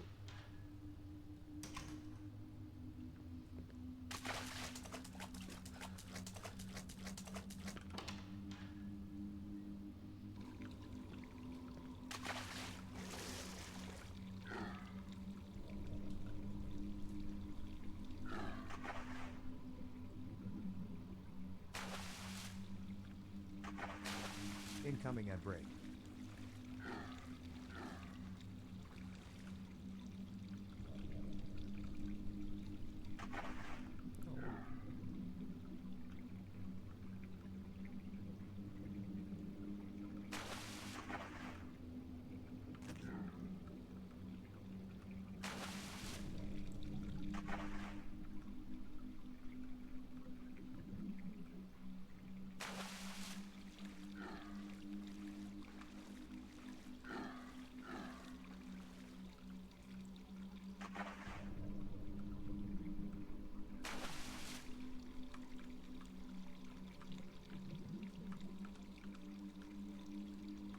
Why is that not working?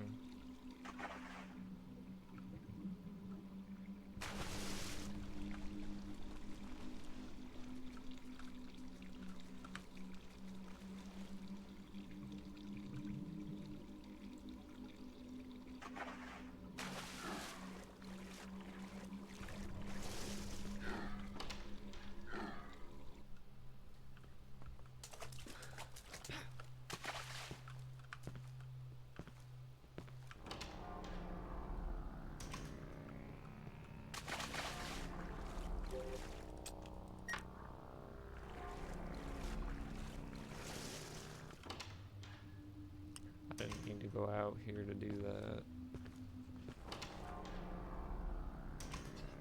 Oh fuck. Scared me.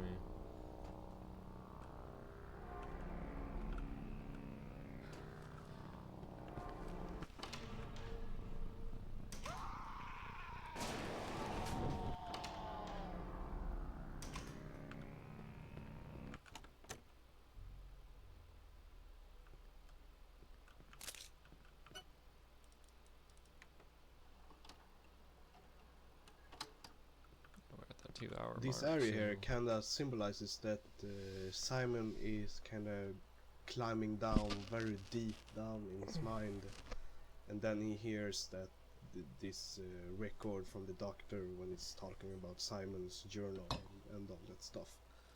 So yeah, that kind of symbolizes that, and that's why I call this map also for down. Alright, I'm gonna double save there. I will be right back.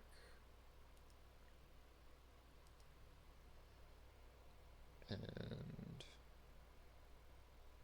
continue. I think it'll take me about 4 hours in total, so I'll only have like 2 more hours.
think it's that one. Yeah.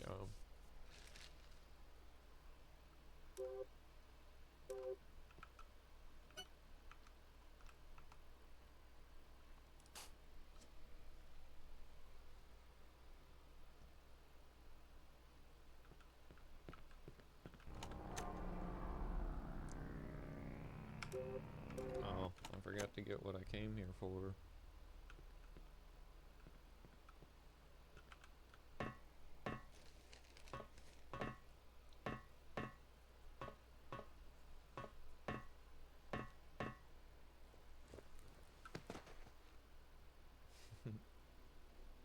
Ricky. He always goes back to the same place day after day, watching it like it was yesterday. Despite the fact that it causes him tremendous anxiety, he insists on returning. He insists that it's for therapeutic reasons. Life remains skeptical. He doesn't respond to all of the questions about his personal life. He became extremely angry when I mentioned Please follow his Bite Handle father, Bites on what YouTube. he insisted describing as the Black Day. His school and home life were no-go topics when discussing these feelings and anxieties. He told me the other day that he'd been seeing hallucinations, but couldn't give a clear description of what he'd seen. Naturally, I didn't take him seriously. Shout out to Evidence Ricky14193. suggests this was the case, but upped his prescription anyway. He claims that drug medication helps.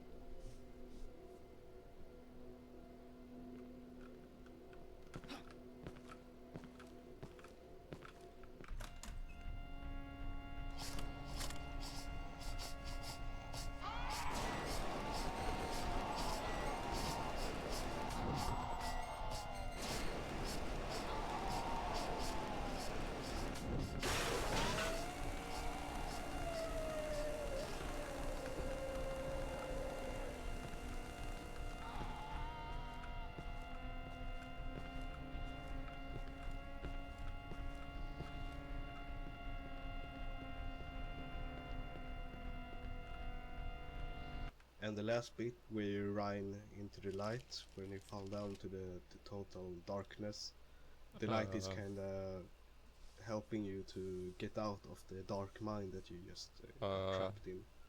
So you're like escaping your own mind, and that's when you get back to the reality, like here, you find the fuse.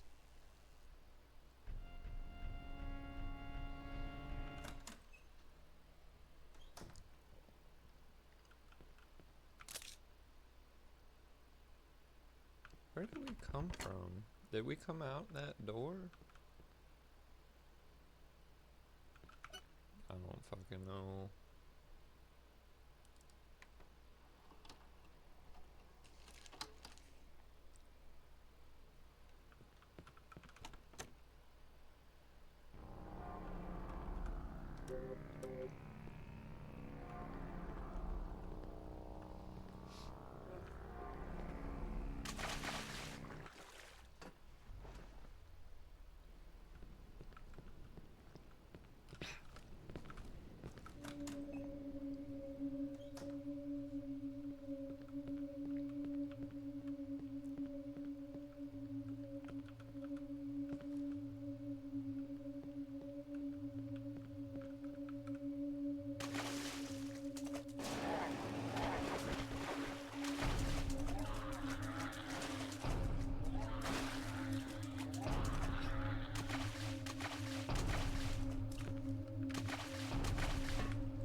was a syringe out there.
Oh, I'm stuck.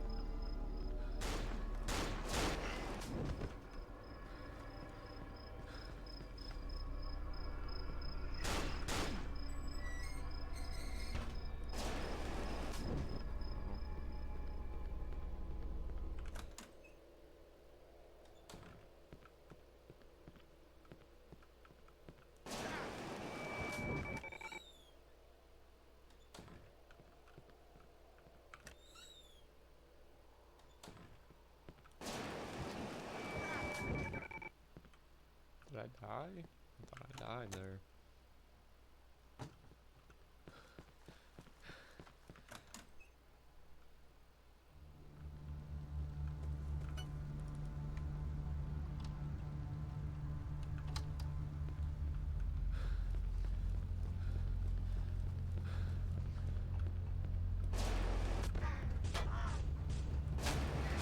Oh my gosh, they can run faster than I thought.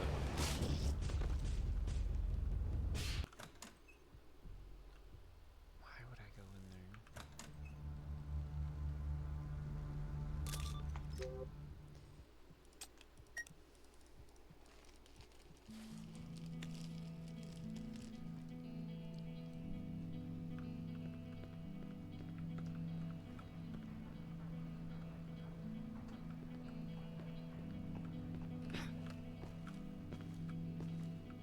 Huh?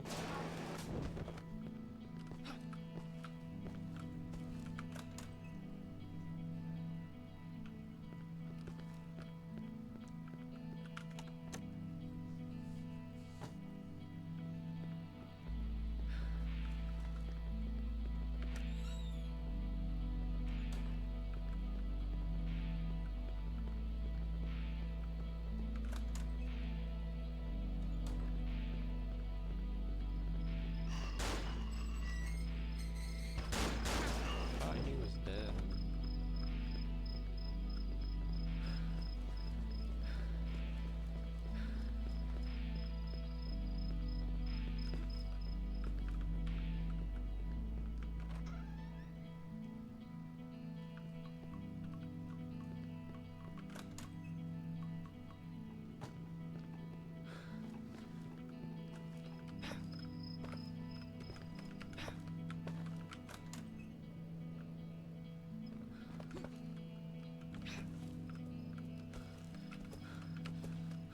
This is so difficult to do.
Try glitching out the train. I don't know if that'll crash this though. The voice that is being recorded here, that is talking, is actually James' father, and James asked him to record some lines to kind of help Simon to find the correct objective. So it's pretty cool to have James' father involved in Cry Fear.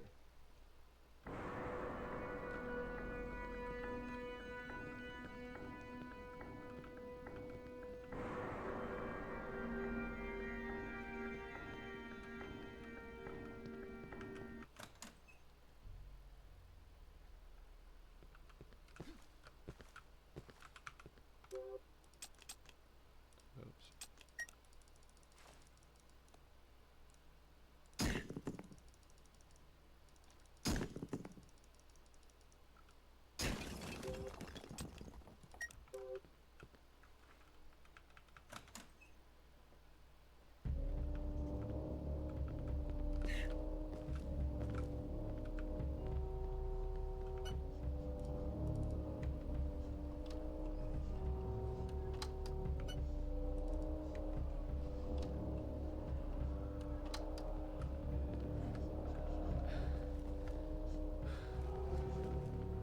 This part sucks so bad.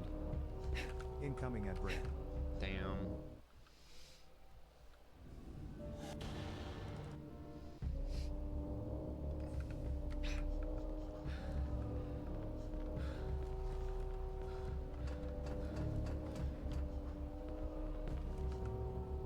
What the fuck? Damn.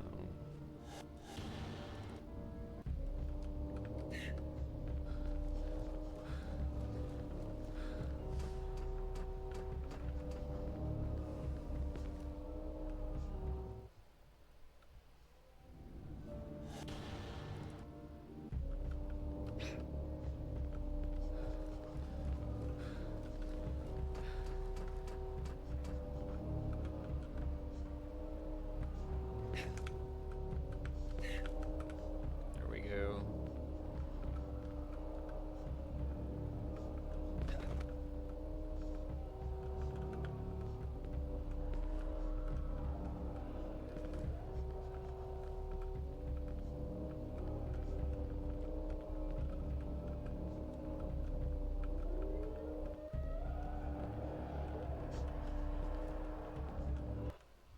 Och nu ställs sig Neonmeister Sharpswordningen.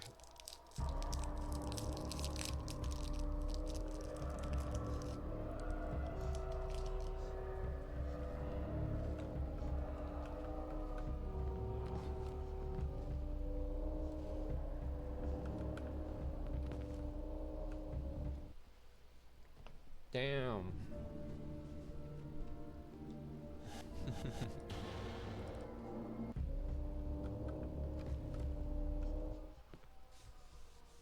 This is unreal, dude. This spot in particular.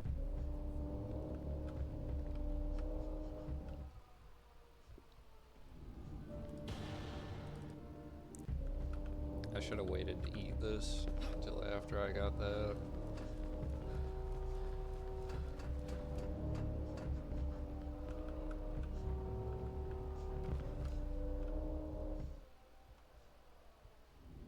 Damn it, dude.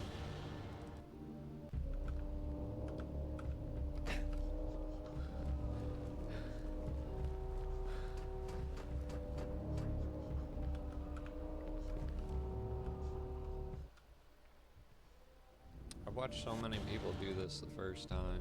It's unreal. Like their first playthrough, they do this the first time. I cannot seem to get this at all.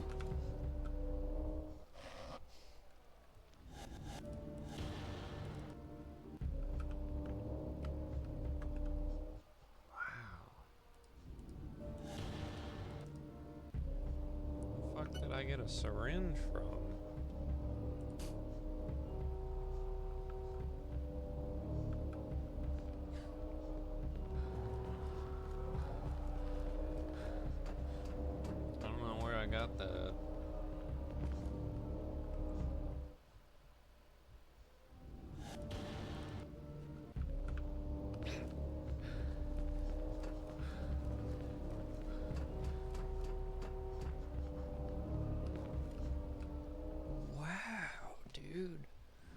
cannot believe this, man.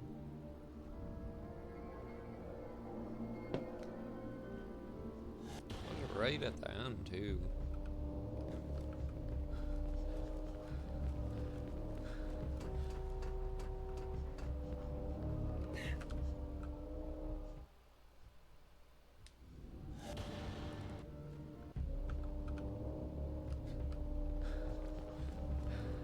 I'll get it, just give me a few minutes.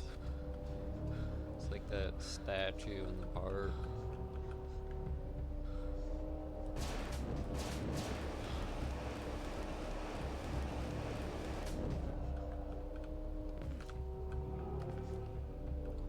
Dude, what the fuck?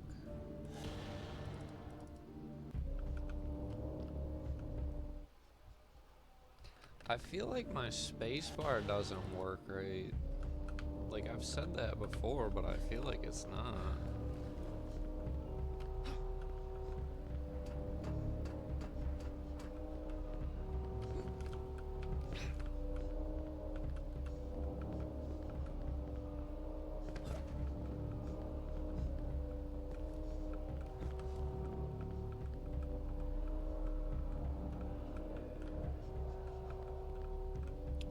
Wow.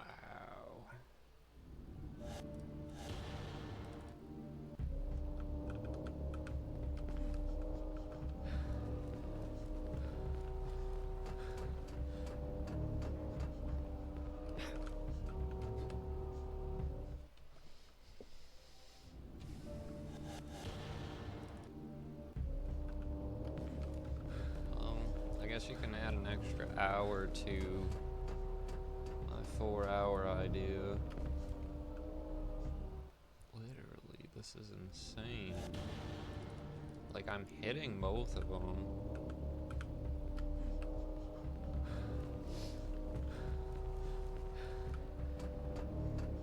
And I just reset the game too, so I don't know why it's doing that.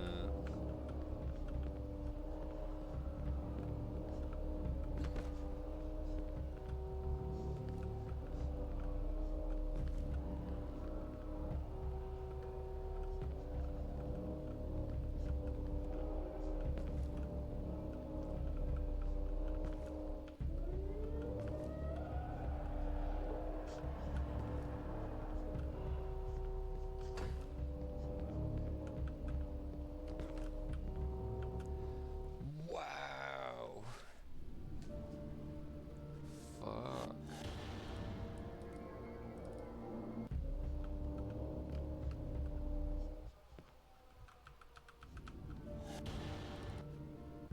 I cannot believe this tonight. Just doing terrible here.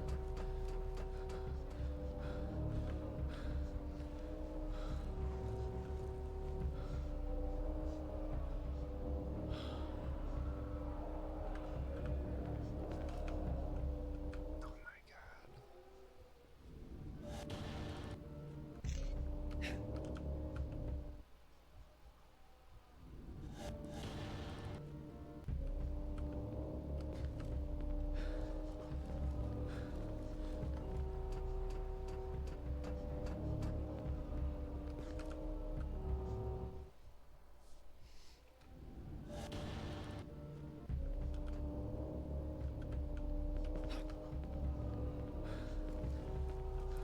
I wonder if it's because I'm loading there.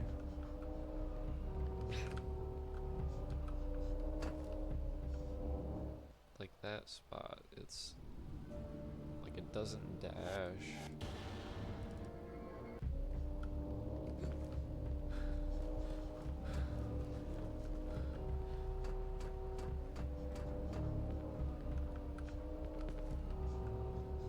Like it didn't dash there.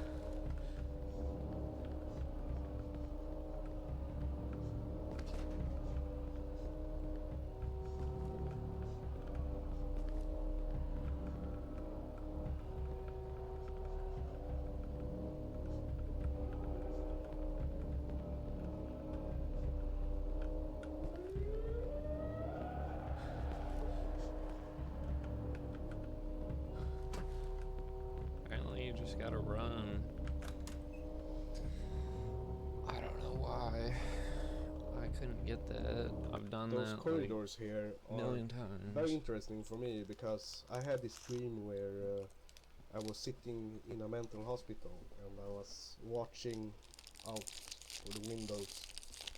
I was looking out the windows and I saw this city in the dark. And when I woke up, I really wanted to make this dream in Cry of Fear. So I did it, and this is how it turned out. It's this corridor here, and you can look out the window and you see the city. It looks exactly like the dream I had. And this is also pretty interesting for Cry of Fear because it shows that Simon was sitting in a mental hospital as well. So, yeah.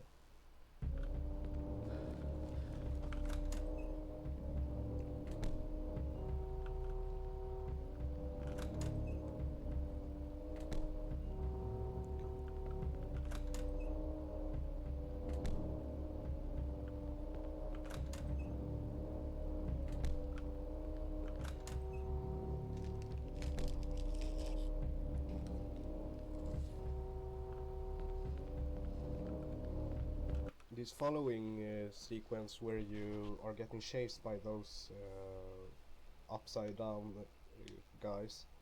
This idea was originally to Afraid of Monsters 2, where I wanted to have a boss called the Hangman to follow you like this, but we made it to Cry of Fear instead because I don't think I would ever make Afraid of Monsters 2 anyway, so I think this is really nice.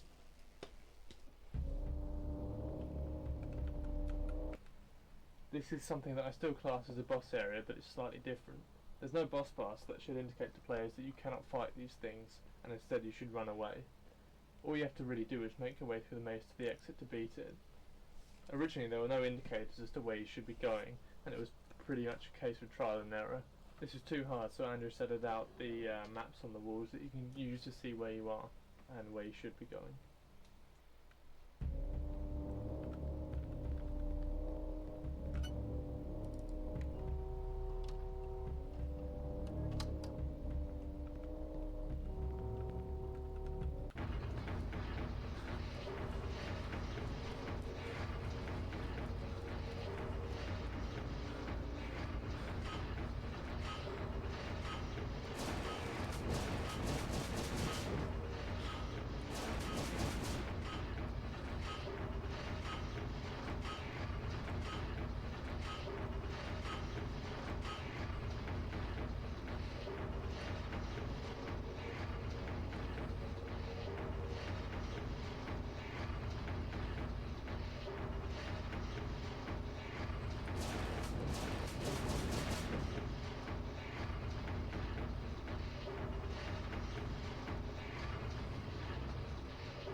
Yes, he suffered severe spinal damage in the accident, but it's a miracle he still retains upper body function.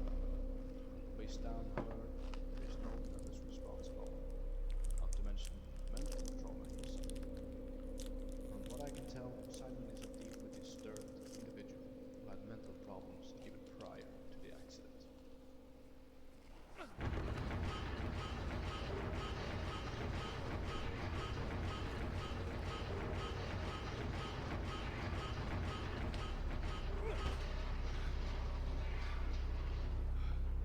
Holy fuck! Holy shit. That was close.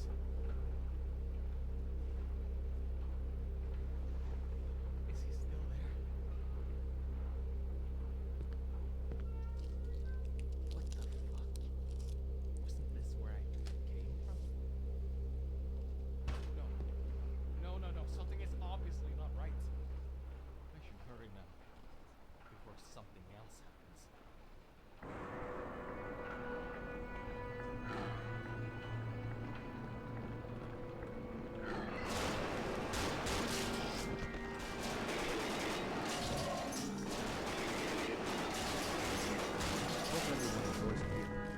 Please follow the stream.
Back to the train. Sitting here like a fool. Feels like it was just a few seconds ago I was traveling here. No, think straight. I got hit by a car, woke up, and these things have been trying to kill me since.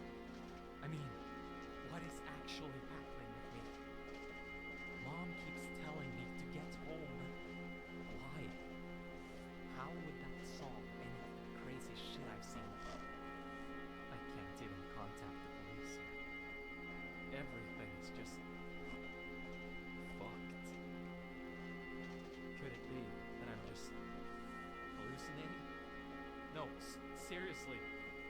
Am I? Or is there something else? I keep thinking back at that doctor guy. Well, he is crazy already. Could he have done something to me? Seeing as he wears a gas mask. Or is all this just not real? I'm confused. I'm just very confused. So many questions, but no answers.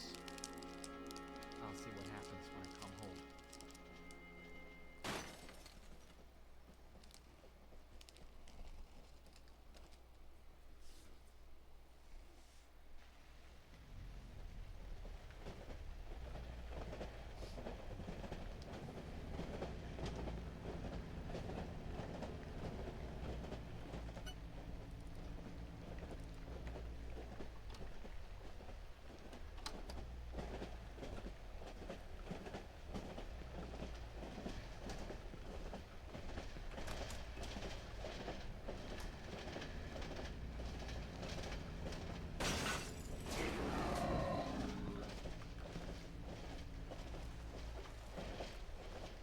Where do you jump out?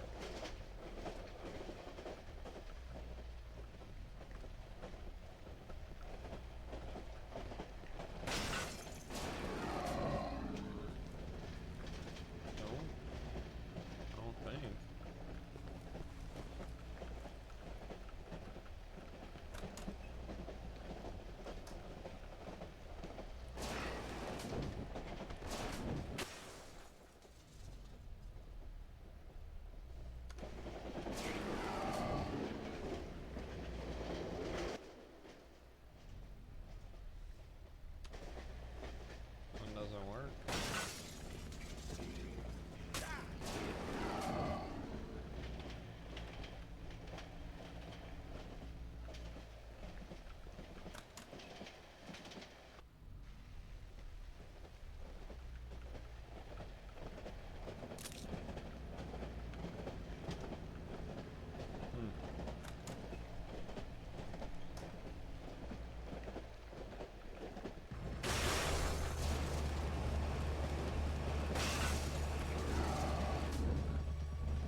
this one.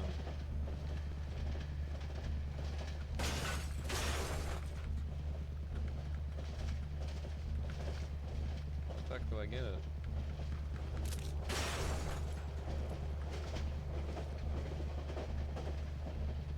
This is so fucking weird.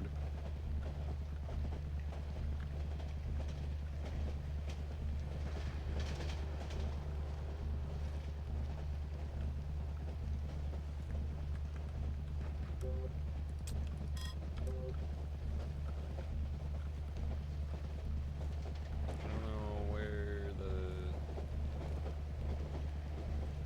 thing is. Capacity?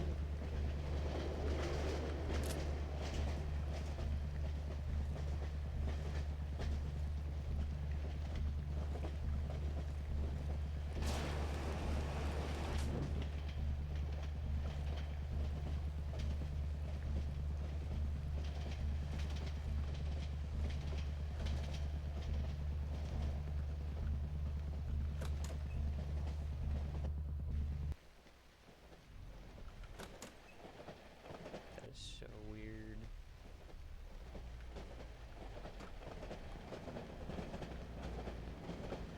I don't know if I'm going the right way, but at least I found which window it is.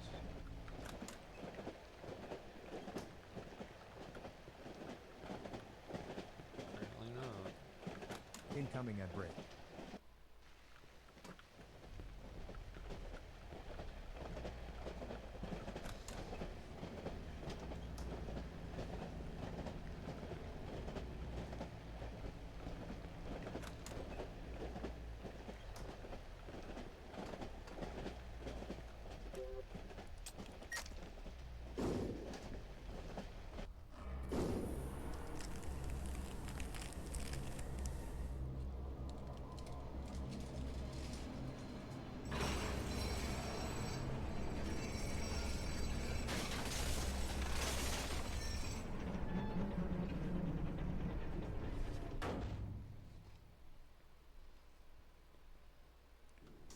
Shit.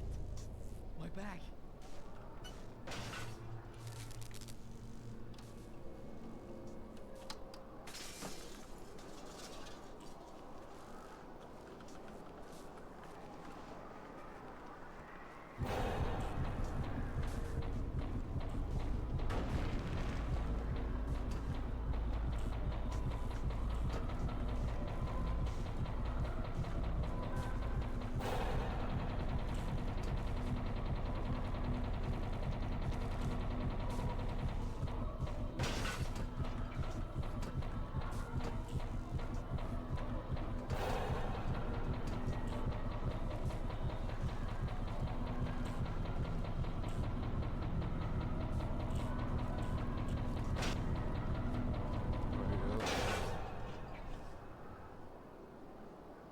I don't usually get that first try. So. At college, I was talking to some guys from my class, and I asked them about some ideas to cry fear.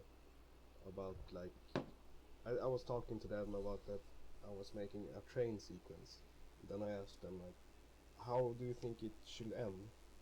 And one of the guys said, well, let Simon climb up from the broken train, the crashed train. And I was like, yeah, that's a nice idea. So then I came home and I started working on that, and now it's in the mod. So thank you from the guys from college.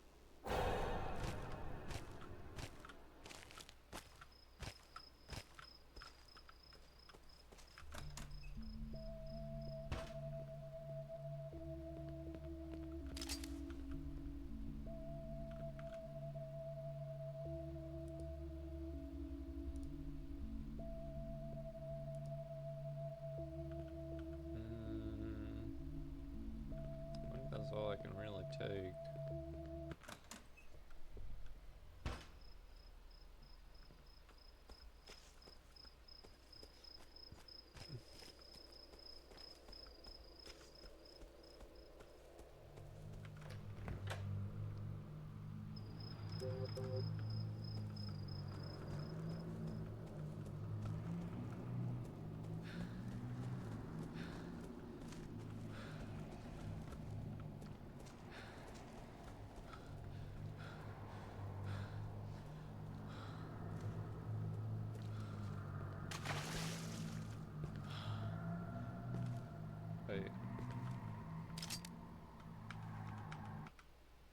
really proud of this forest. I'm really happy about it because I really managed to make it so you feel like you're in the middle of a forest.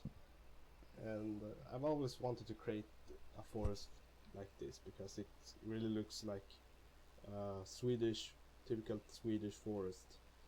And I actually made the forest that's on my backyard.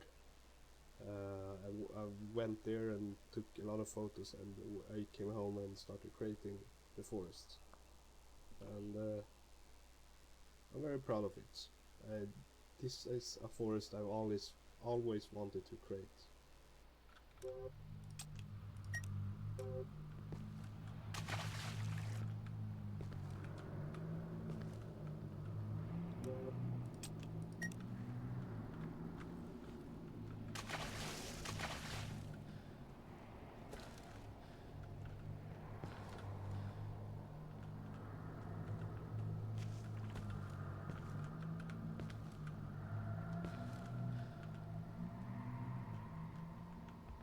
we go.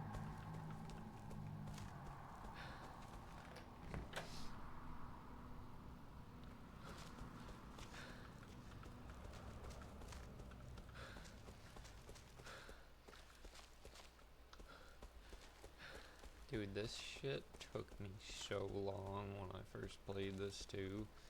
I was so lost in this area. Because it's very dark and Please follow Bite Handle Bites on YouTube.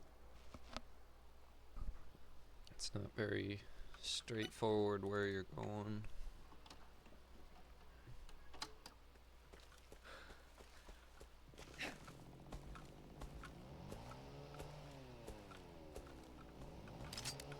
I don't want that.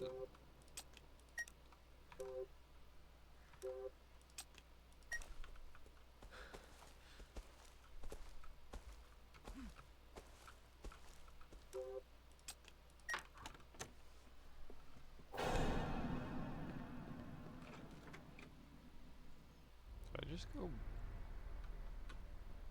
I feel like I did something wrong there.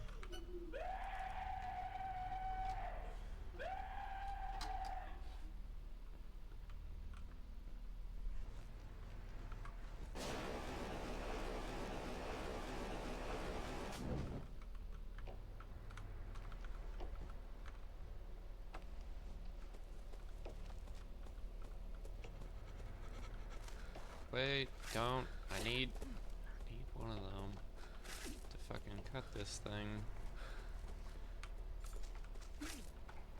Oh my god, they're gonna kill me before they hit this fucking thing. There we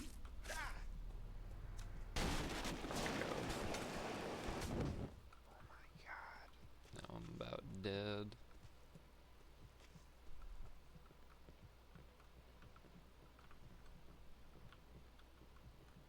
I don't need that.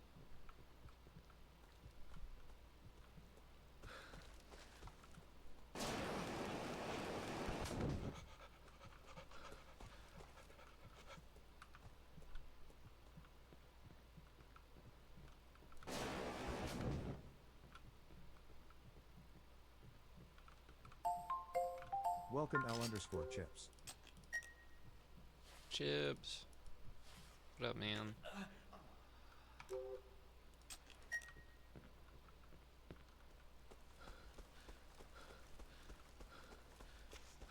From the beginning, I had created this scene with the map. I was dropping the TV with a funk train on a funk breakable box, and it looked very shit because when the box broke, it just spawned a lot of gibs, and the rope kind of just Shout disappeared. out to It L_Chips. all looked shit. And the only thing to really make it look good was to animate it from 3D maps. And James suggested me to do that. Although I modeled the box, or I don't know if James did it, but James did the most work. I modeled the box, he kinda animated it to look like real ragdoll, and then Jordi helped us to animate the rope. So it was really a full teamwork thing here with I really liked this part. Creating it was very fun. I'm sorry to hear that, man. There's a lot going on during this Christmas. Thought you'd be out with Gus.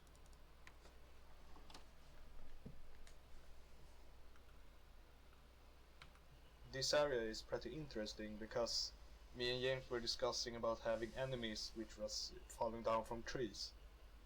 And I always wanted to have hanging corpses just falling down on you.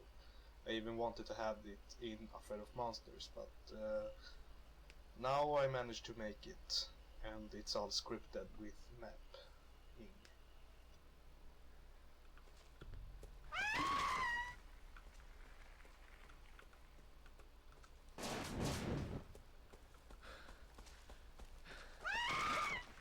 Lord.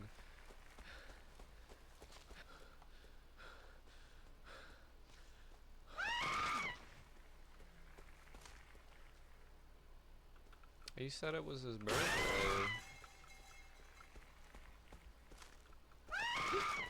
He said he was going out to party. And then he's gonna come back and play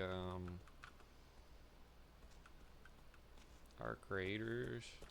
He's not trashed, I would assume.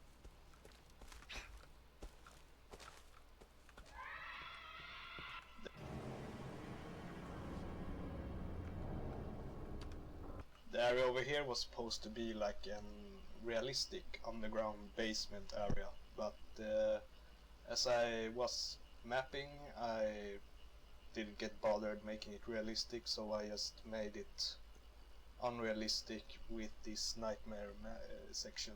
I wasn't sure if it will fit because it randomly just got surrealistic in the mod, but who cares? You know, the entire mod is not real anyway, so having this surrealistic area was pretty nice, and it adds some variations to the mod, and it was fun to do, and it's also fun to play, I guess. Yeah, I could see that happening. He does like Marvel Rivals.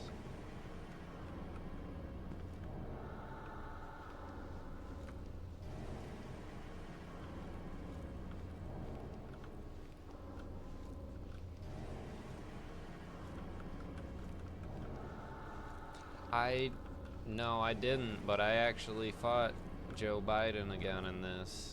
I thought you would be on earlier, but it's so weird because like when I put in the prompt, the boss disappears and then like the projectiles he shoots at you are Joe Biden. It's funnier than shit, but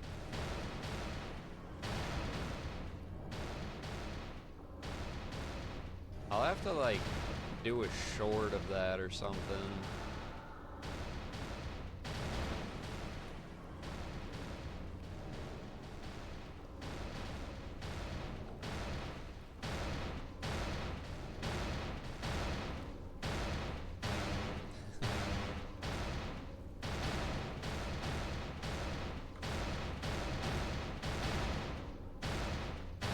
I don't know how to make them look cleaner.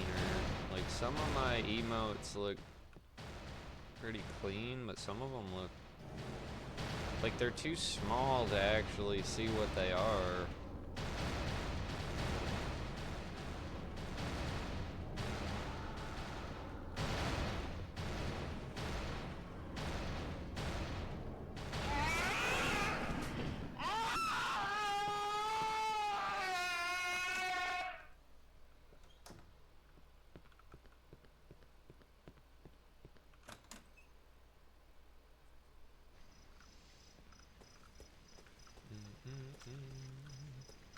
I've always wanted to have realistic lightning in my mods, and this time I managed to do it.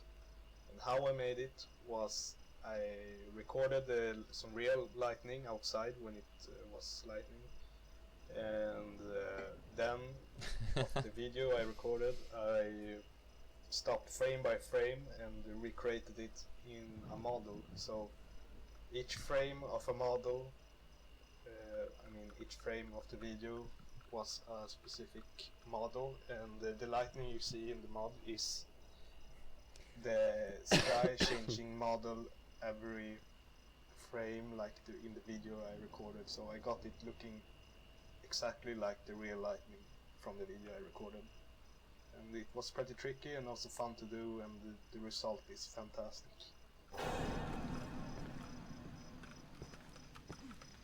Yeah, that scream is wild.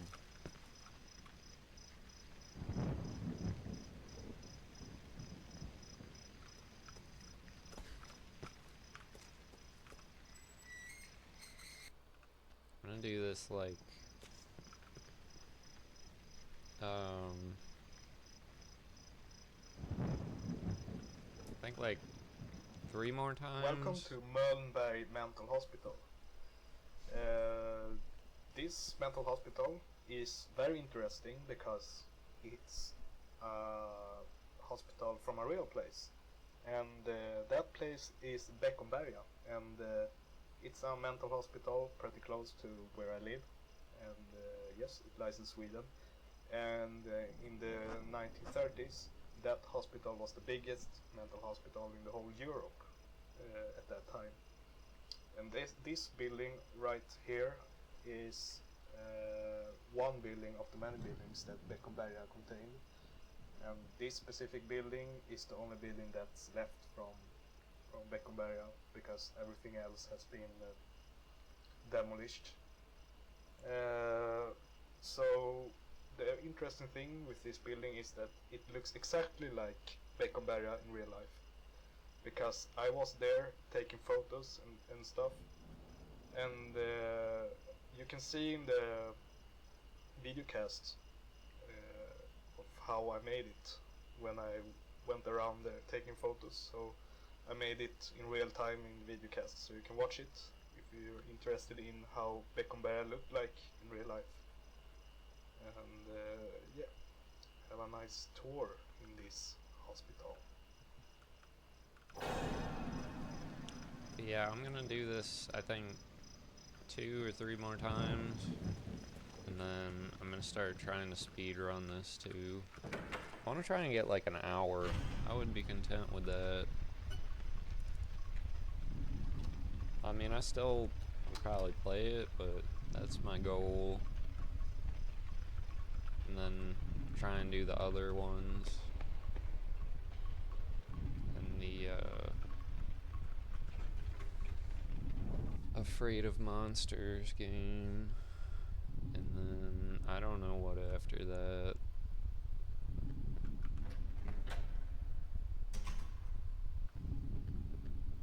I just want to be on the board for all of them.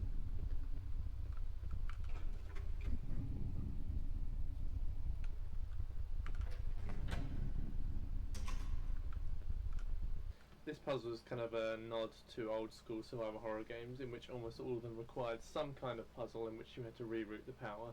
In this case, it's simply moving all the poles, or whatever the hell they are, to the bottom position. Players can know that they're connecting the power by there being a spark effect every time that you move it to the correct position. I came up with this puzzle idea when I was sitting at the table with 4 pencils, trying to move them independently of each other, trying to make it the hardest possible combination. However, if you know what you're doing, it's kind of easy.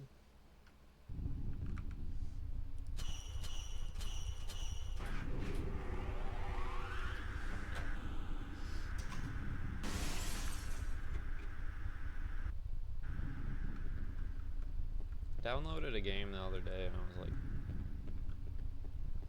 researching what it was, and I uninstalled it. I was like, fuck that game.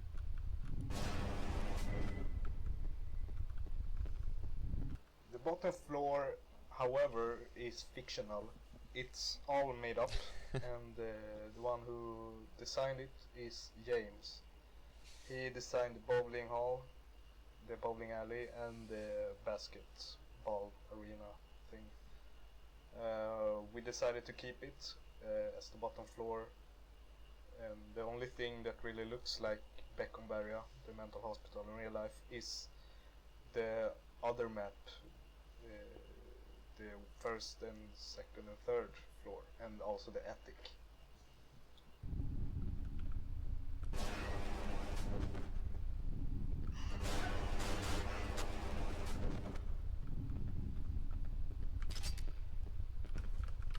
Eating all the ads.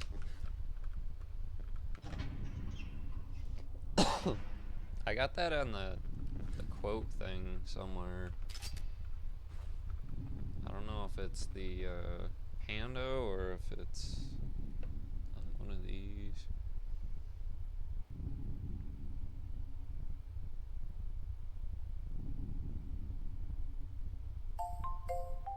How are you doing? I hope you are well.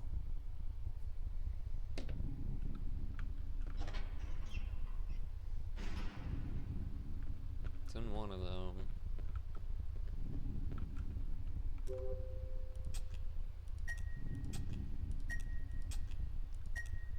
Wait.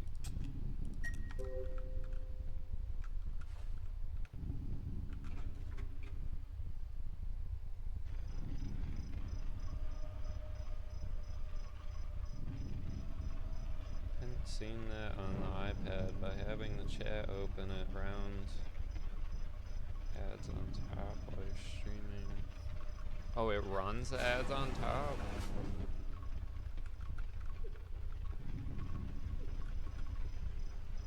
I don't think I'm getting paid for that.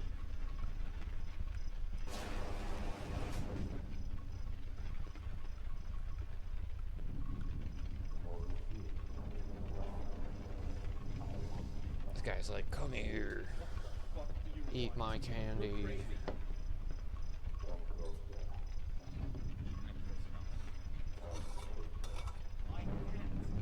There's a big fucking gate in the way. That's why I want you to come closer. I'll ask you. I need it done. You got it. Yeah. The subway. The guy you shot. Remember? I want to meet one. Look, just open the gate, will you? I'm tired of all this. No, which means you open the bowling alley. Get it going. Now. I got the gun. I know. I have it already. Good. Give it to me right now. It's mine.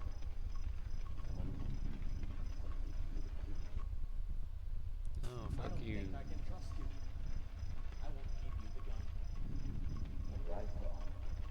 You're a criminal too. You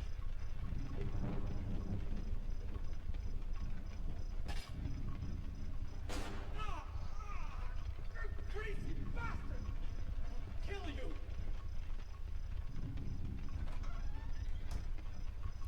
Have you,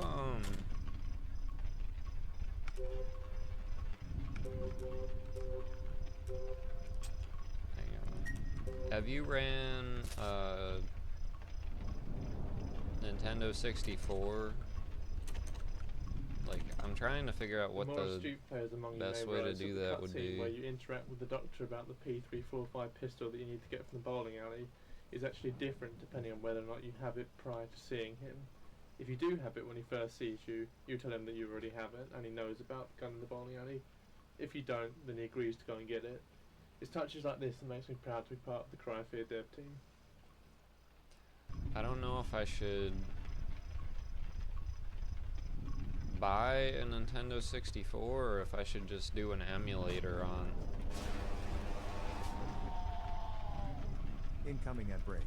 on my computer. I think the emulator would be cheaper, but I don't know how good the quality is on that, you know?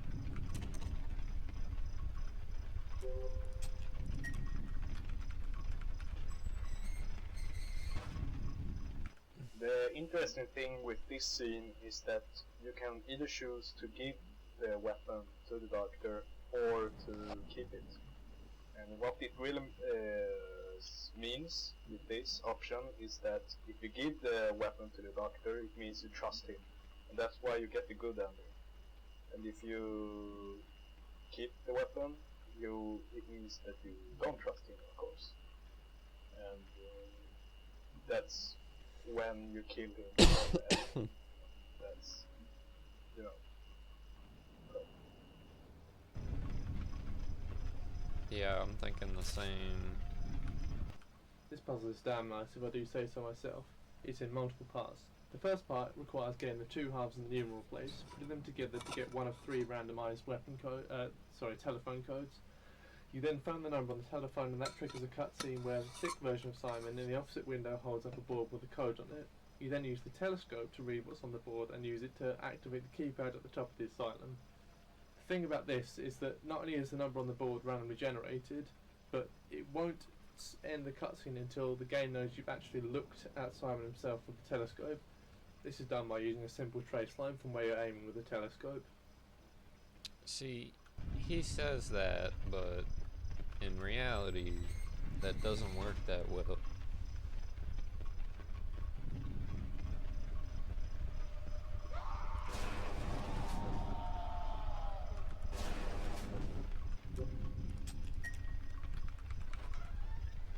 Yeah, I think the emulator, like, to be able to like download it onto my computer and then to run it, it'd only be like $70 for the game and for that. And then I think the controllers are only like $10, 10 to $15, so versus a refurbished one's like $130, and then like a good quality one's like $400, which is crazy. Because then I'd still need a way to like input it into my computer.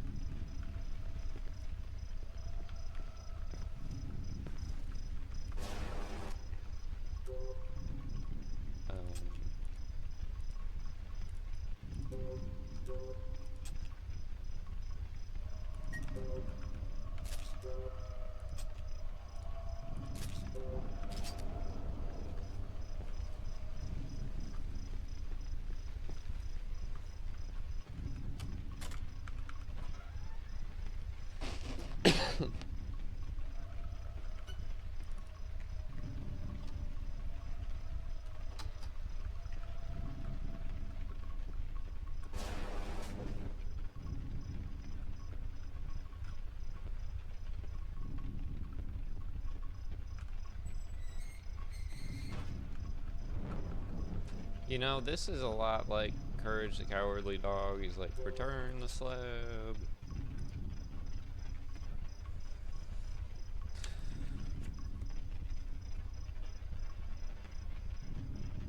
What the fuck am I writing? 511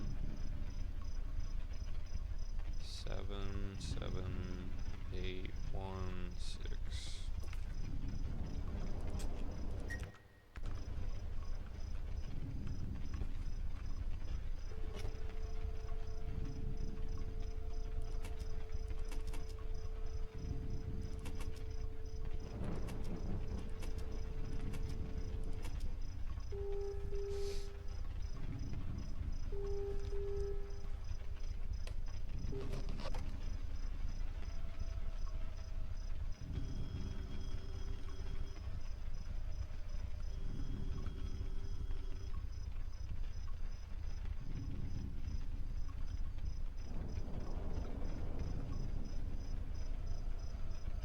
Three, 7, 8, 9.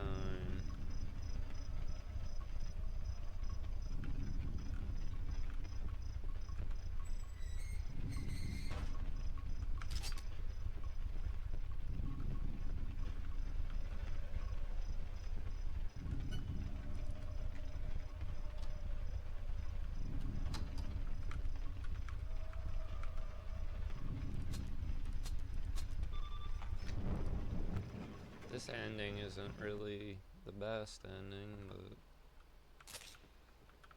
it's alright, I guess.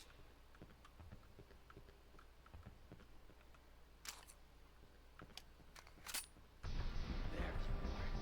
You're dead. You're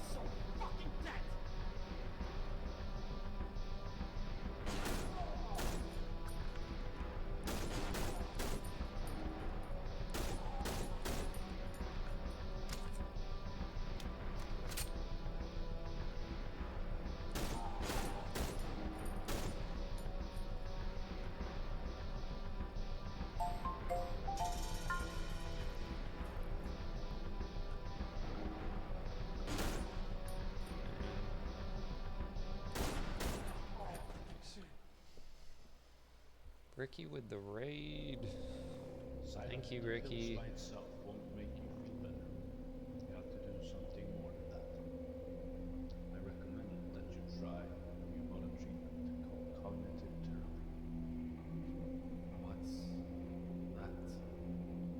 Well, it's a set of exercises you do, a way to forget the past, all the bad memories and anxiety you have. Are you interested in books? I don't know. Shout out to Ricky14193. Alright. I just wanted to find out, because I want you to try out something. I want you to write a book about how you feel. Do you think you can do that?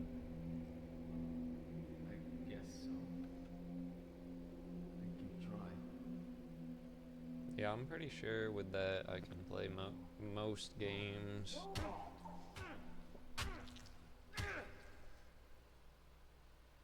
Then I don't have Nintendo breathing down my back if I hit it big or something. Because I guess it's technically illegal to Andreas, or Rumpel as you may know him, gave me an assignment on a Friday before I was going out partying in one weekend. He needed me to make some AI voices for the doctor that was to be used during this intense fight that you just went through. And if I remember correctly, I was compelled to finish recording before I went out, although I had already had a few beers. It started out really simple, like I always do, breaking down the lines I've been given and trying to reflect the scene with my own voice as good as possible. But as I'm not an experienced voice actor, I've felt that some of my work did not have the quality I demanded from myself. So I improvised. For grunts and pain, I hit myself with a belt on my arm. For a darker and more scary voice, I'd smoke before recording and try not to clear my throat. You have to make do with what you can. the fucking wild.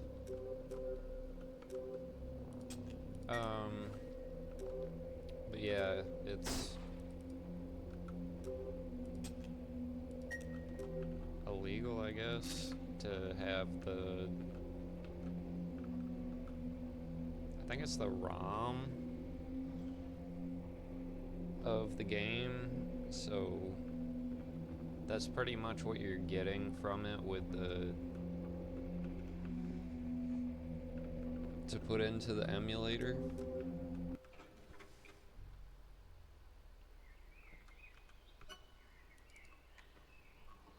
I'm just hoping that it'll run good.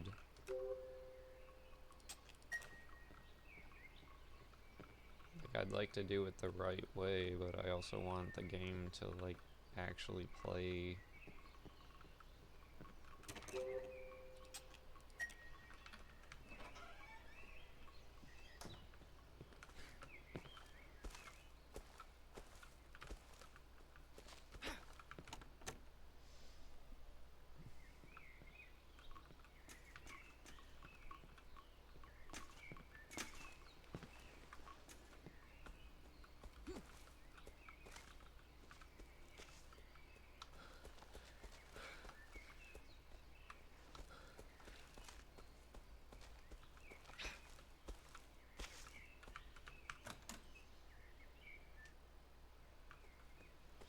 They finally figured out a way to bypass this, so you can, like, take that slab thing. I don't know how to do it yet, but you, like, place it here and, like, jump back onto this ledge and you, like, jump outside of the map.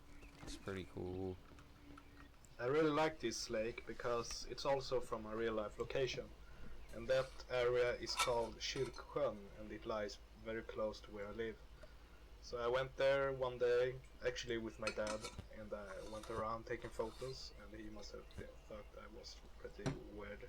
However, an interesting thing with this bit is that the water is reflecting the sky very good, and it makes the water look damn nice. But it's actually faked. The water is invisible here. It's only the reflection and refraction that is visible. There is no ground, so what you see down there is the sky. So it's just an invisible shader where you see the sky sphere under the water. So it's just nothing under the water. It's just the sky.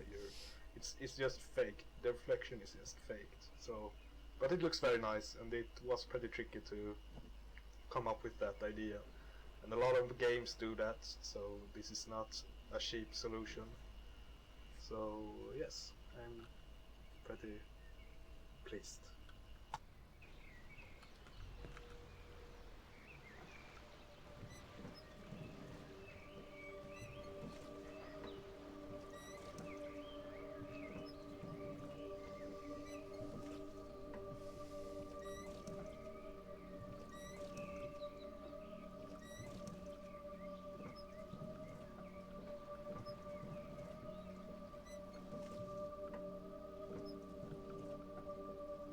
Yeah, it bypasses all of this. I think it saved you like a minute.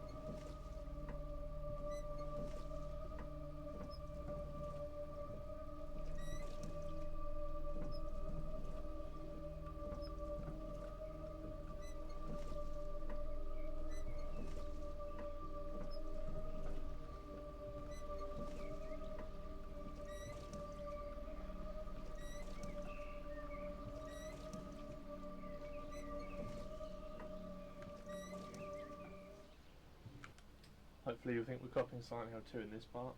It really came about because I really wanted to break up the first person view. I mean, I just wanted to add some kind of new dynamic to the gameplay, and we felt that a boat ride across the lake in third person might be a really nice break, and it'd kind of allow you to get your breath whilst you kind of take in all the surroundings. It's a really beautiful map, and there's all the kind of daylight and forest and all that kind of stuff, and I think it's a nice contrast to what you've previously been going through in the cities. I think it's a nice little break.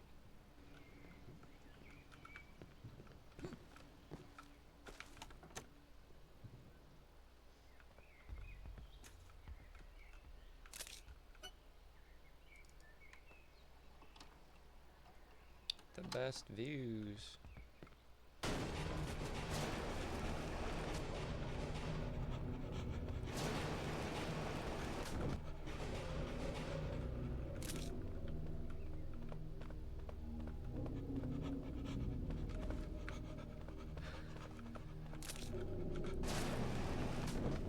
I think that's what the best views probably looks like, or like this guy right here.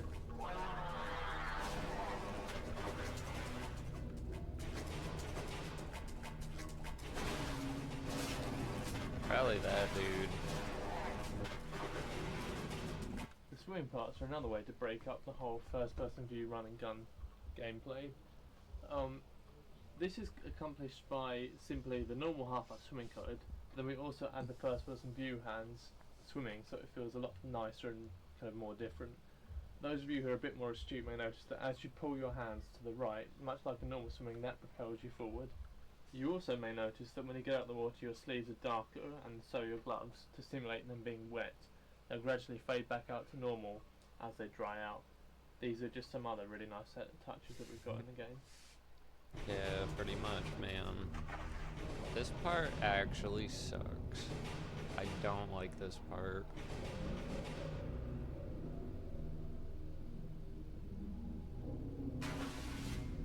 Into the void. The person's probably left that for, I don't know. How long have they been doing that? A year? 2 years? Longer than that. It's like the same exact advertising.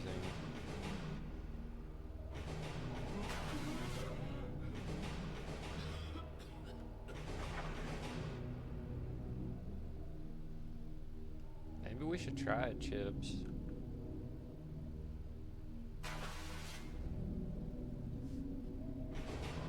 What do you think about that? See what their pricing is. It's like $1,000 a day.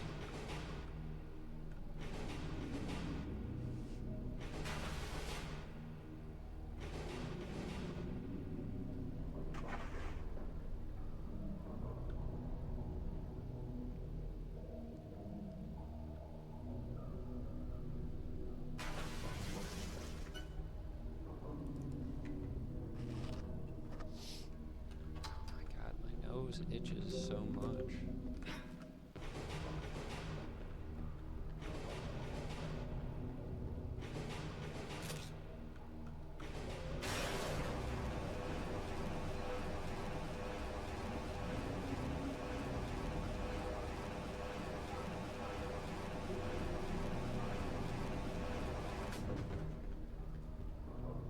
$1 million.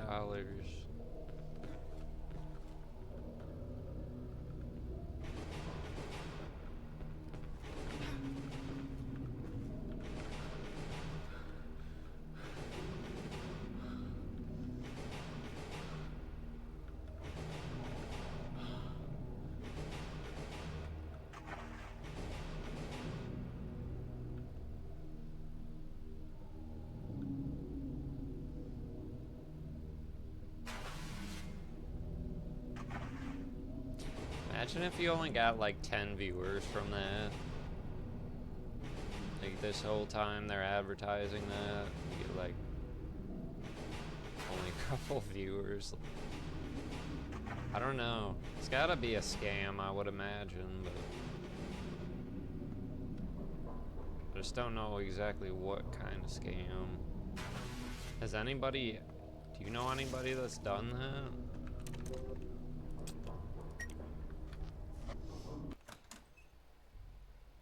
I wonder if it's on YouTube. I'll look that up. It would be interesting to see. See someone lose all their money from it. I really love this section of the mod because it's the first map I've ever made that's in daylight, outside area, of course. And the other interesting thing with this map is that it is right outside my house, this place.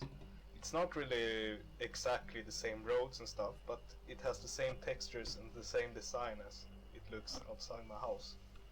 So it feels like walking around outside my house in my town. And it's really nice. I love it. Maybe that's how the big ones get big. You have 1 million followers from the cheap views and they really only have like 10 viewers.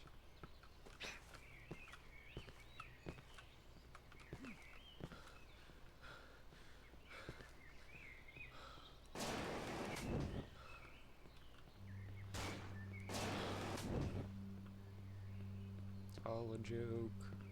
All a lie.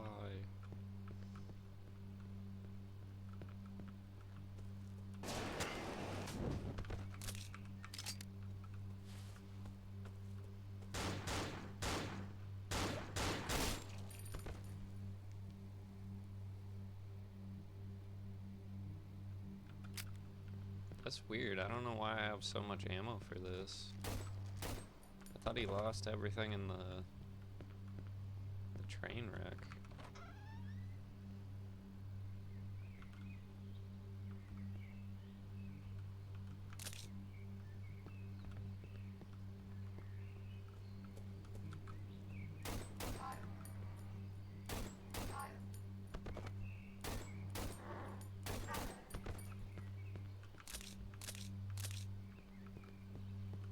Dude, what the fuck? All my ammo just went away. I shouldn't have picked those up, apparently.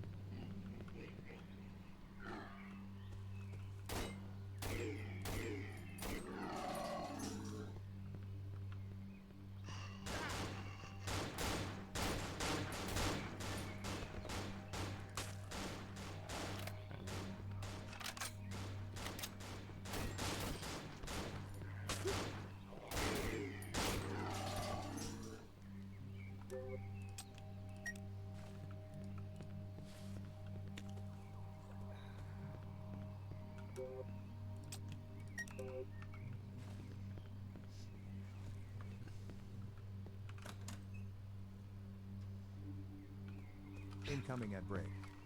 I think I'm almost done with this. I think this is a fairly short ending. I might be wrong though.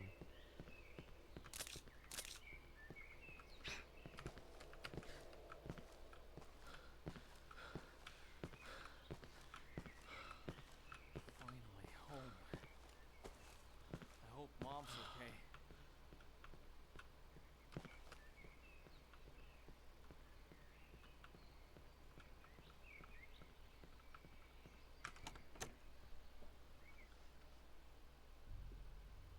Mail time.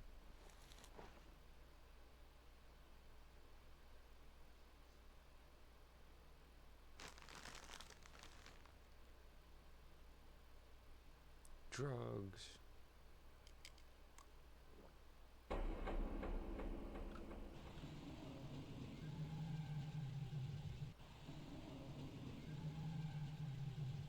Well, I can't save. That kind of sucks.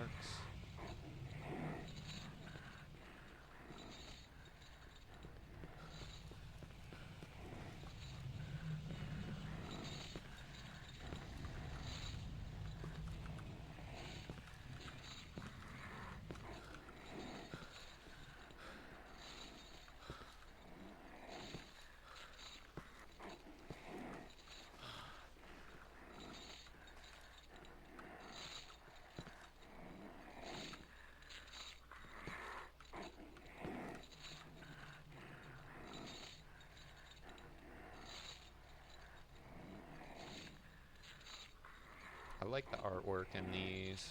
I think they're pretty neat. There we go. I thought I was gonna fall there.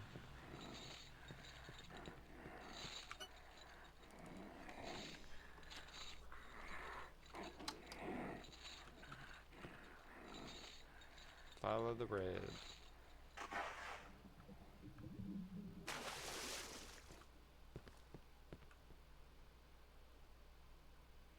What?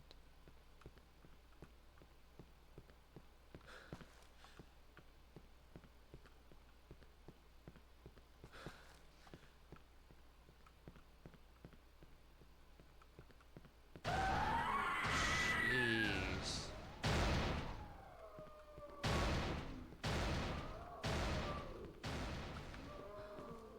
Damn it, dude. Alright, that sounds good.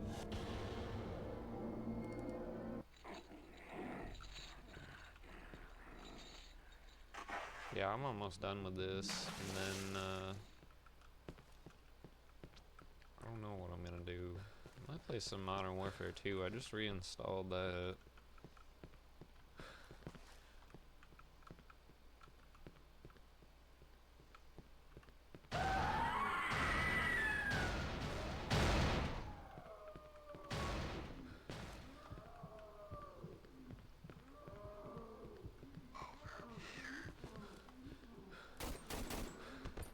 Hey, I killed him.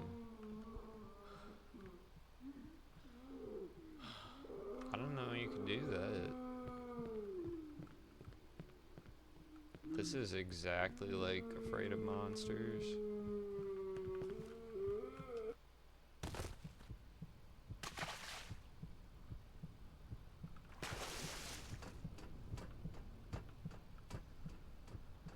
Kinda thought that there would be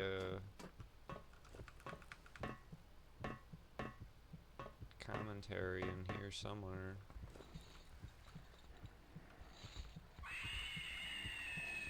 Jeez.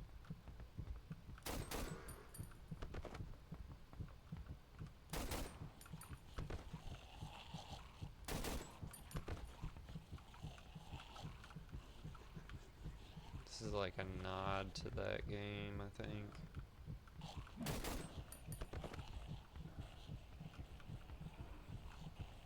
Oh, fuck, dude. It's creepy as shit. Like, it's not even that. That's scary, but the way they fucking move at you.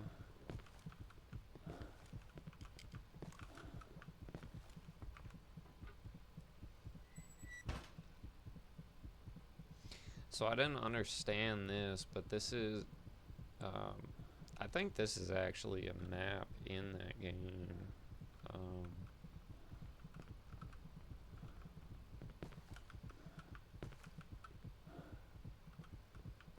Afraid of monsters, but that's how you like interact with the puzzles and the doors and whatnot. You hit switches like that.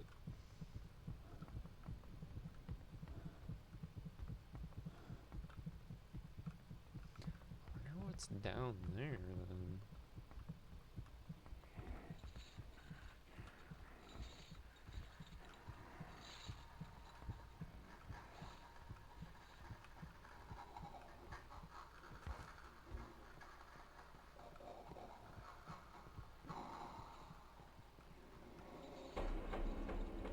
Code of 10 numbers is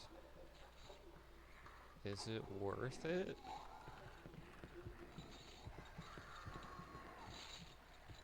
So which way should I go?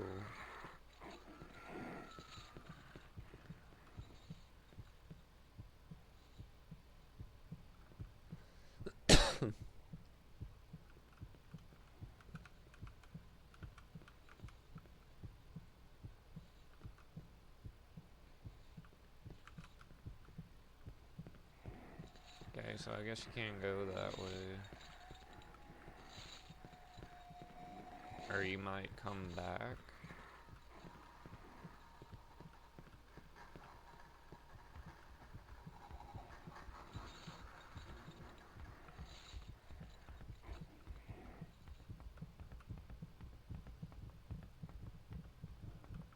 Oops.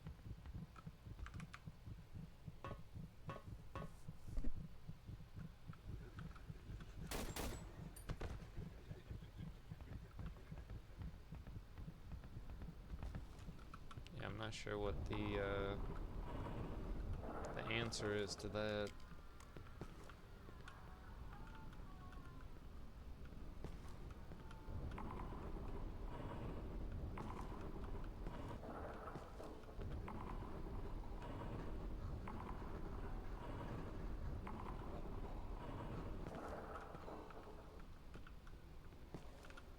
Try it.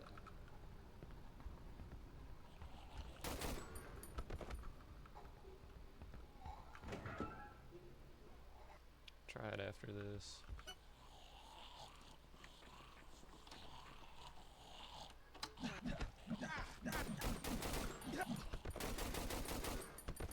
Dang. Shoot up some fucking drugs.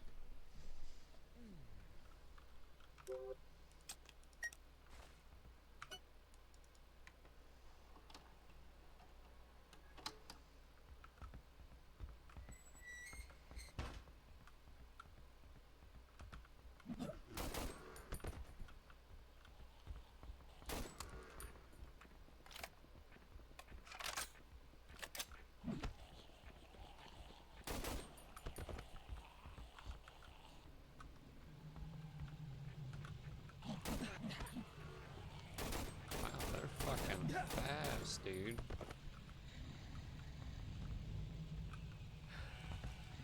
Damn. Damn it, dude.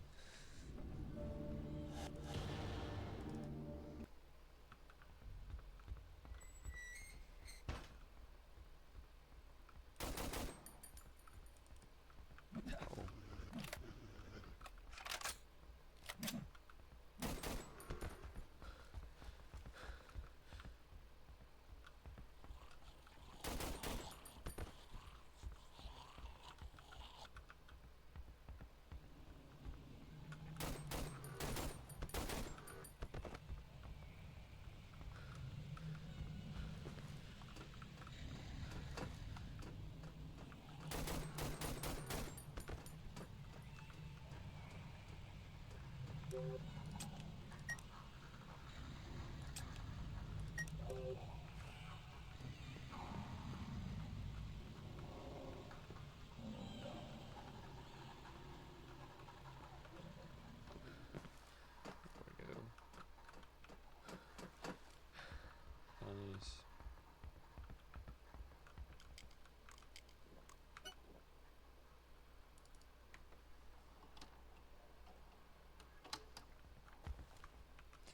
think this one's more about gameplay than the ending scene.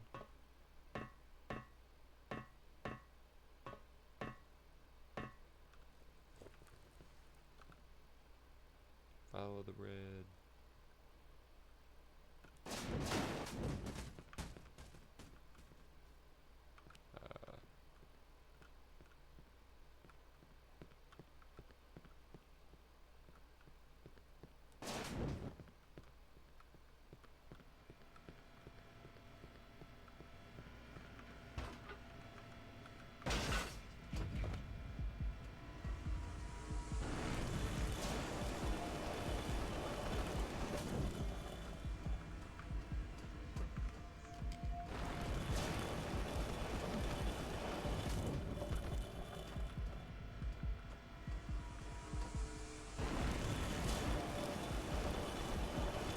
This book would be nice and afraid of monsters.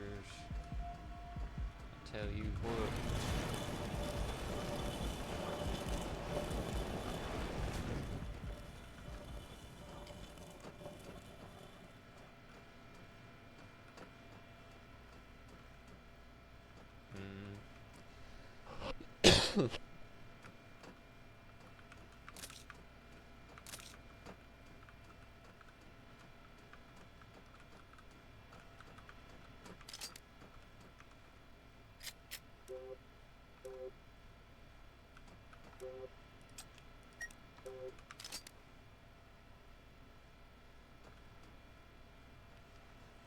Well, that's a goner. Doesn't matter. We're gonna get hit by a fucking truck.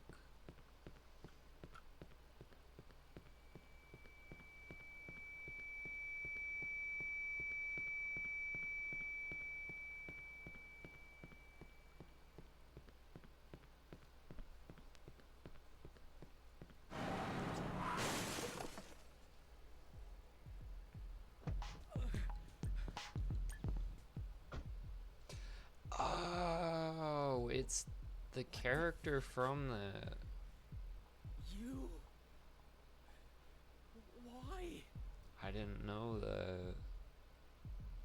Oh, you're gonna regret this. You're gonna regret this big time. That's Come wild. back here. Come back.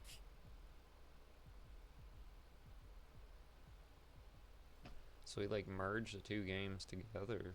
So the two main characters met each other. That is pretty cool. I didn't know that, so it wasn't really that significant when I first played it. I was like, you know, meh. It's kind of whatever,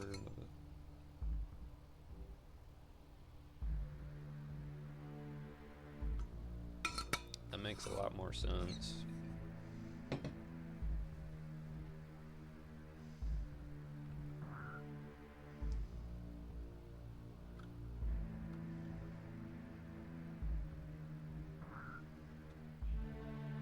That was 3 hours and 40 minutes, pretty much.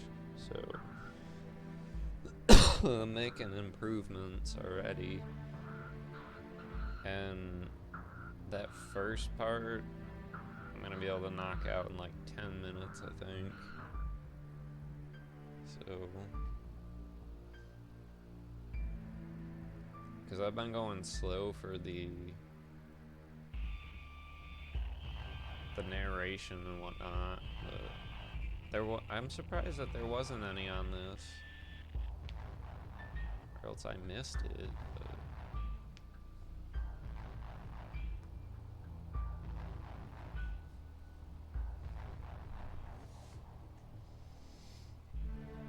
yeah, that was pretty sweet.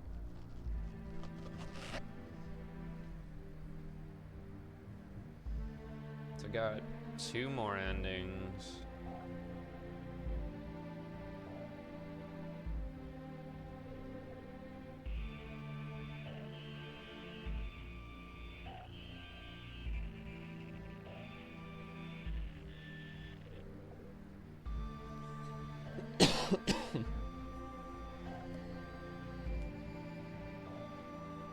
Then I'll I'll start getting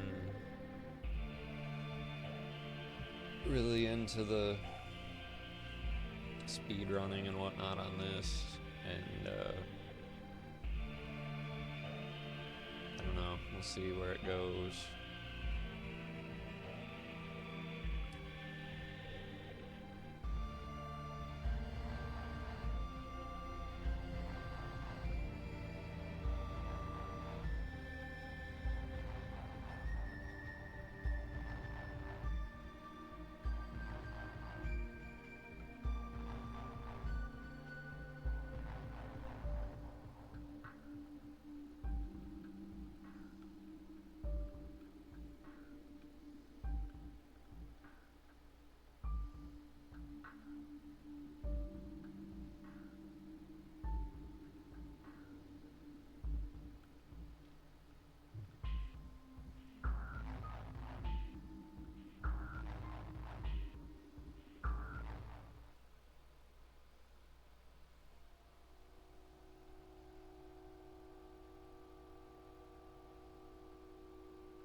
Pretty good, I think.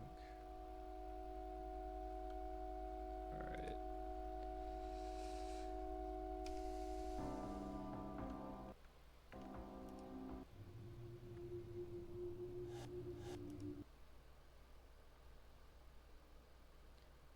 I'm gonna play something else. Hang on just a minute and I will get it up and running.